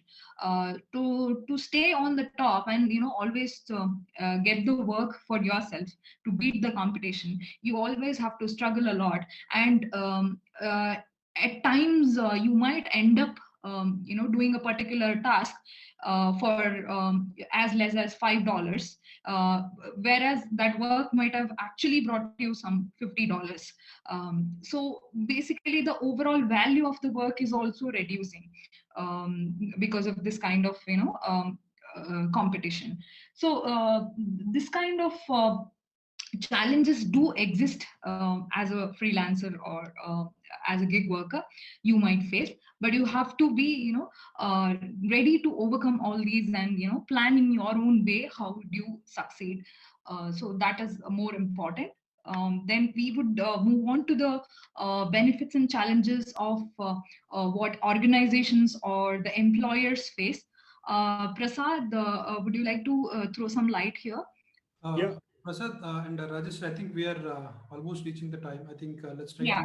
We can quickly. I'm on it. Yeah, I'm speeding up. So I'll quickly share the pros and cons of what it would be for a gig worker.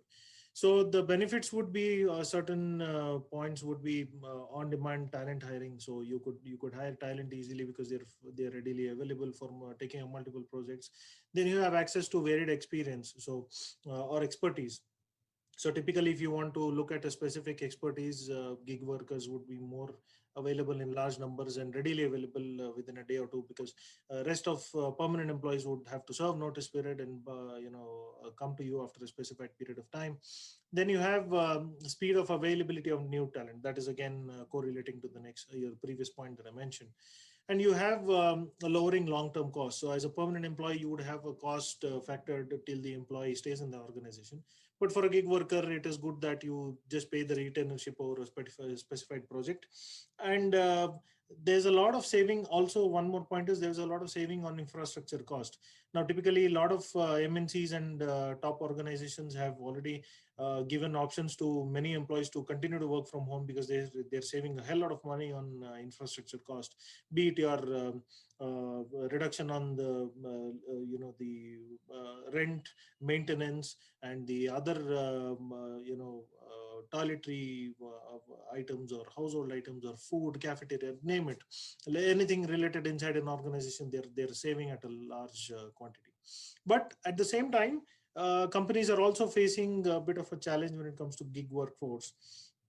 The first point is quality and speed of results are not under control. So if a gig worker is looking at multiple projects, then probably there could be a possibility that he would delay or the results which is expected out of the organization. And the availability of talent is not certain. Now, as I mentioned in the previous point in the pros, that you have gig workers readily available, but the certainty is not high. You cannot expect gig workers to be immediately available at certain given point in time for any specified project.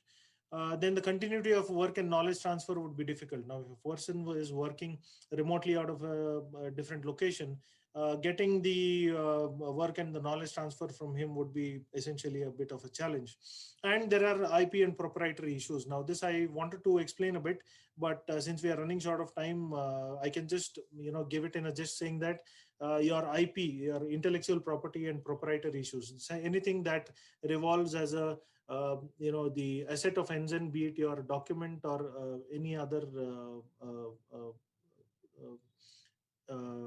documents or any certain things that is revolving around the companies as an asset, that would be a challenge, right? And finally, there would be cultural differences. Now, a lot of senior VPs and senior management folks still believe that permanent employees are a better fit than due to cultural differences with the gig workforce, as I mentioned initially in my first point, where we hired a person. So yeah, that differences would be there. So it's a debate. We in our feel that gig workers are good in a lot of context, but in certain ways it is still a challenge in the current trend. So that's the benefit as an organization that we see. Yeah, so good to go for the next slide. So what can we expect in the future? So virtual companies with only virtual employees and no central office. Now, as I earlier mentioned, there are organizations who are asking employees to work from home. So I'm coming into the office because we have certain deliverables to give from the office. But my spouse is working from home right from the last March, right from the COVID time lockdown period. And she's still continuing to work from home, and it is indefinite. So she doesn't have any plans to go back to the office. Companies are planning to do this for a longer period of time. So in the future, you never know. You might have just one person who's an MD and CEO of a company working out of his home, trying to hire you who's working from another remote location. So that way, I think there would be a possibility that there would be no company as an infrastructure, but there would be an organization remotely working and associating with each other, right? And the next point would be a career will be composed of thousands of short-term assignments spread over a lifetime. So for a gig worker, if he wants to remain a gig worker for lifetime, of course, keeping cost and his personal work-life balance into consideration, I think it will be a good spread for him in his career, and it's going to be he can pursue what he wants, and he can really focus on a lot of things in his career. Yeah, so I'll put the next point over to my co-panelist for Sushruth and Rajyashree.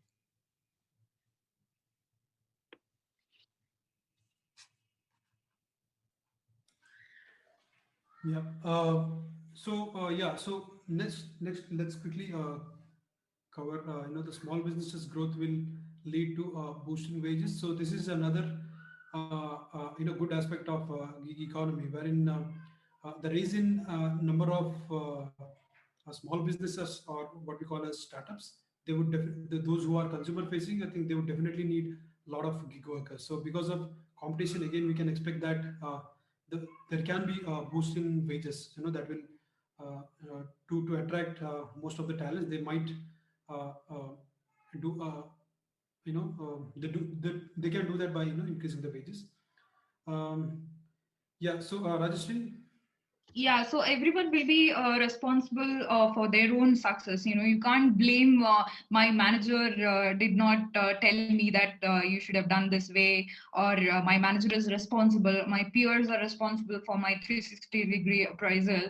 So you can't say that, every time. So in this kind of economy, you are actually responsible for your own success or failures, for that matter. So that kind of trend is going to set in. And apart from this, this, I would say the workplaces are also changing and they are becoming more, hybrid, and they are becoming more flexible for that matter. So if you say for the regular employment also, people are not exactly coming to office every day. So people might be coming to workplaces for once in a while, and the workplaces are changing. They are actually going through a paradigm shift, I would say, and they are accommodating a lot of employees who are not aware of the workplace, like where is the meeting room, or where is that particular hangout place where you can actually meet up your team members and work with them. So there are technology things which are coming in future, and which will help you to do this and change your entire workplace into a hybrid work model. So you want to talk about the last one, Sushruth?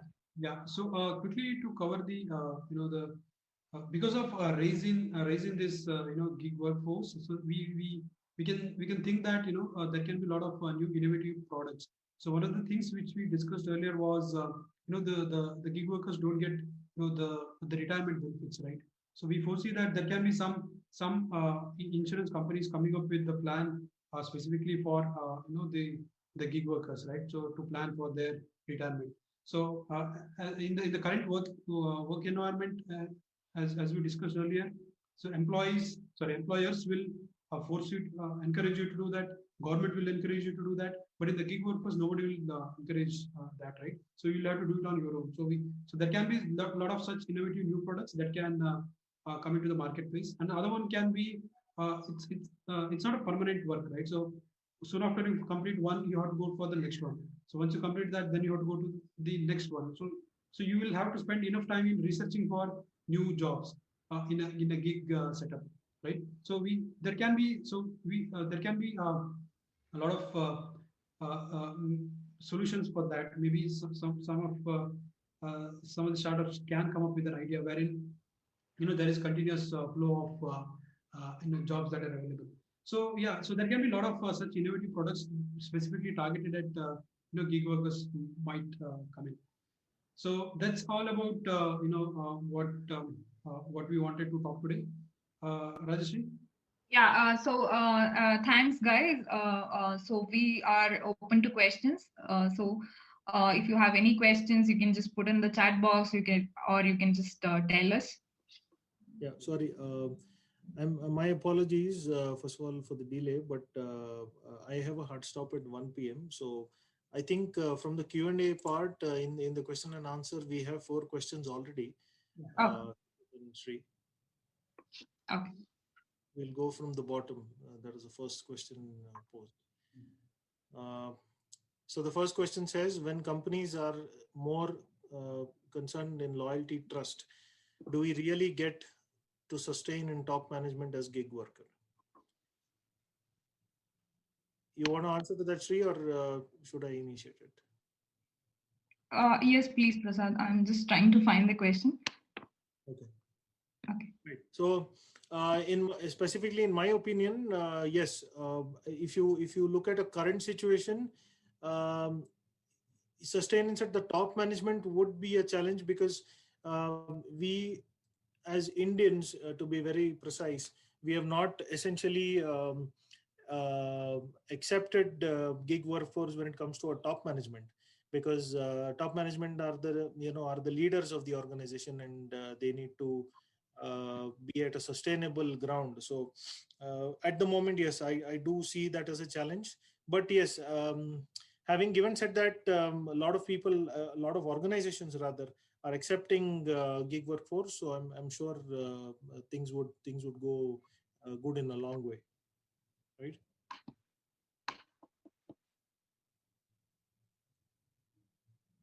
And the second question was.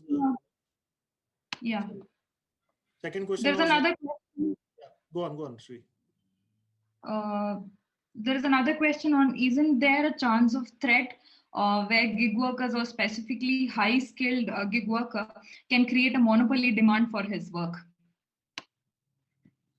So, see, in case of a gig worker, you are actually, available on various, you are listed on various work platforms like Upwork or freelancer.com or any other sites for that matter. So there is, you are actually rated for your work. So if I'm an employee there and I have a rating of 4.5, and Prasad is another employee and he has a rating of maybe 3.5, so there are highly chances are there that I get the work always and he might end up losing.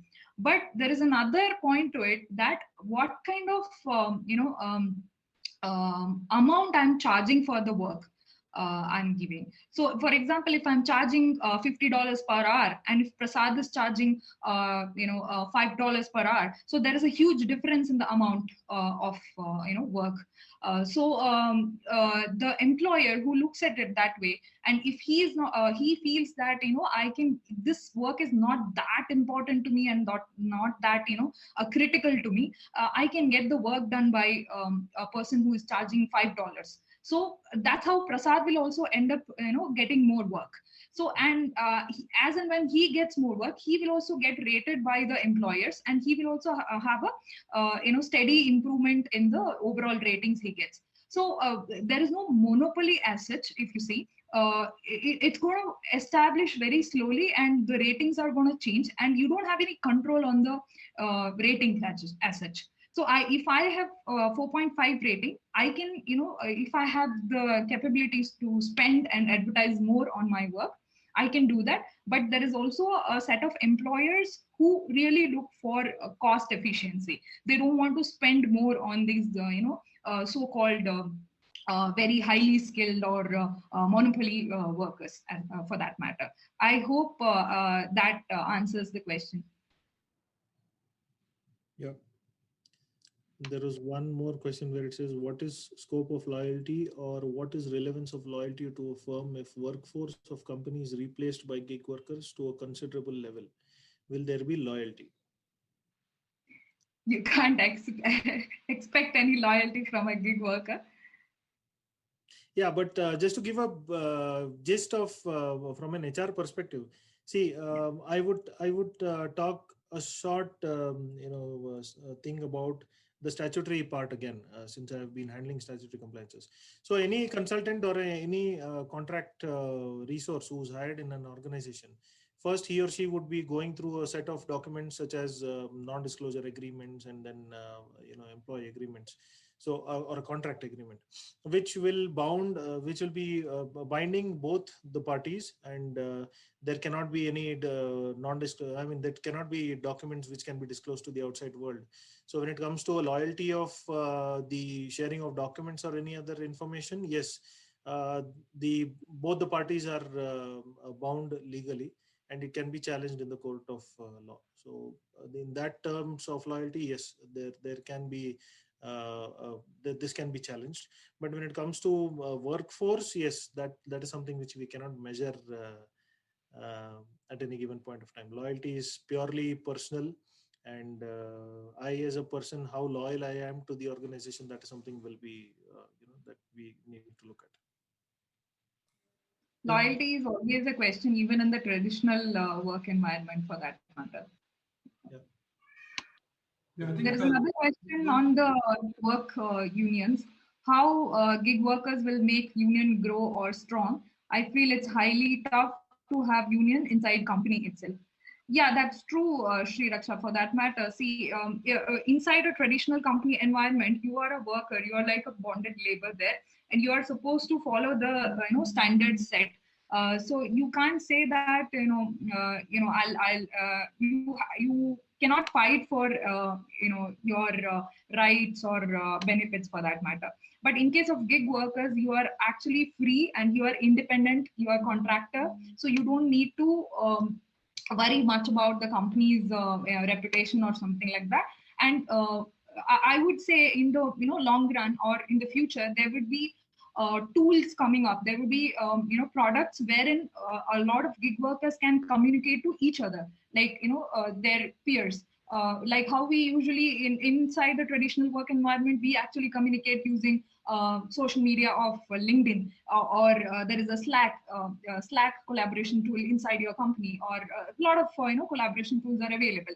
But in case of gig workers, there might be this kind of scenario might give rise to a product or a tool which comes as a platform for gig workers to share their experiences and collaborate with each other, and that's how it will actually enable them to grow as unions to fight for themselves. It's purely my opinion, Shrilaksha. Yeah, so I think we've been having more questions in the Q&A. There is somebody, Mr. Alan Krishnan has posted a question. There is one question from Reshma Dinesh Shirur also. Yeah. Will it be more challenging for the company to retain the corporate culture and worker engagement if suppose more than 30% of the workforce are not employees? So Prasad, you want to add on to this?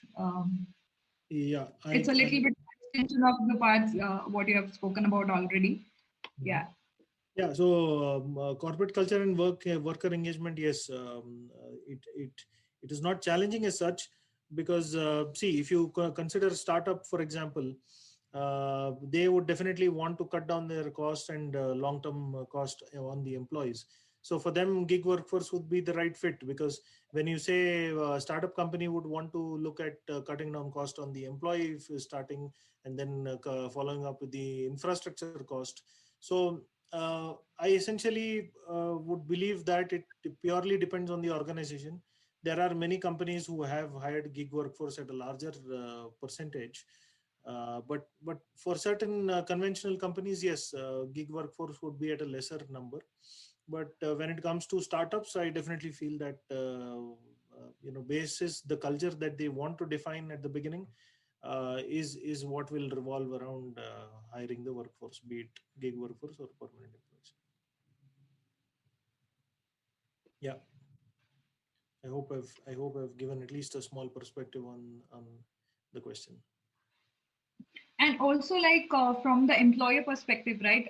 For the company, it becomes a mandate for their side to maintain a good culture or a good work environment for their employees, be it gig workers or the traditional workers. Because today, if I'm working with the company as a contractor or a gig worker, I might go after some time, and I might come back to work on multiple other projects, or I might come as a permanent employee as well. And if I am already a permanent employee, I might leave and become a consultant for them. So it becomes a mandatory from their side to maintain a good culture and good work environment for their employees.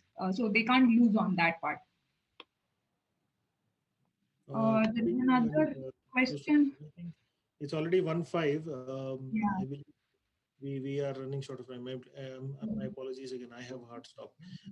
I think we would love to hear these questions from the alumnus, and we would love to answer them if it is sent across to us. What is your opinion, Sri? Yeah, makes sense. Actually, we have already overshooted the time.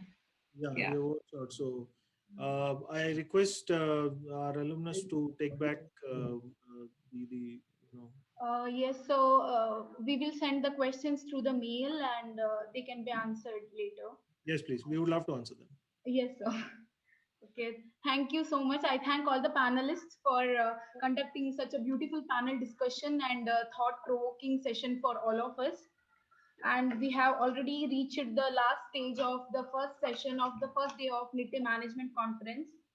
I take this opportunity to thank all our delegates, experts, speakers for enriching us with their thoughts and engaging all of us in a fruitful interaction. I thank all the attendees also for their active participation with relevant questions on the given topic. I extend my heartfelt gratitude to all the faculty members, guests, and students for their gracious presence and active participation throughout. Here we wind up the sessions of day 1 of Nitte Management Conference 2021.